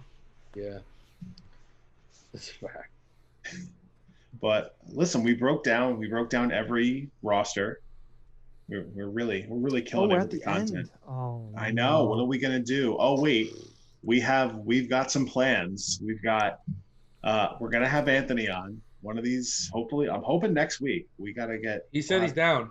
I told him about He it. did say he's down. He goes back to work on Wednesday, so if we can do it on a Tuesday, that'd be great. Yeah, that's fine. And then we gotta get Kyle on because we all have questions. We'll get Kyle. The intervention episode. Like Yep. I don't want to say that.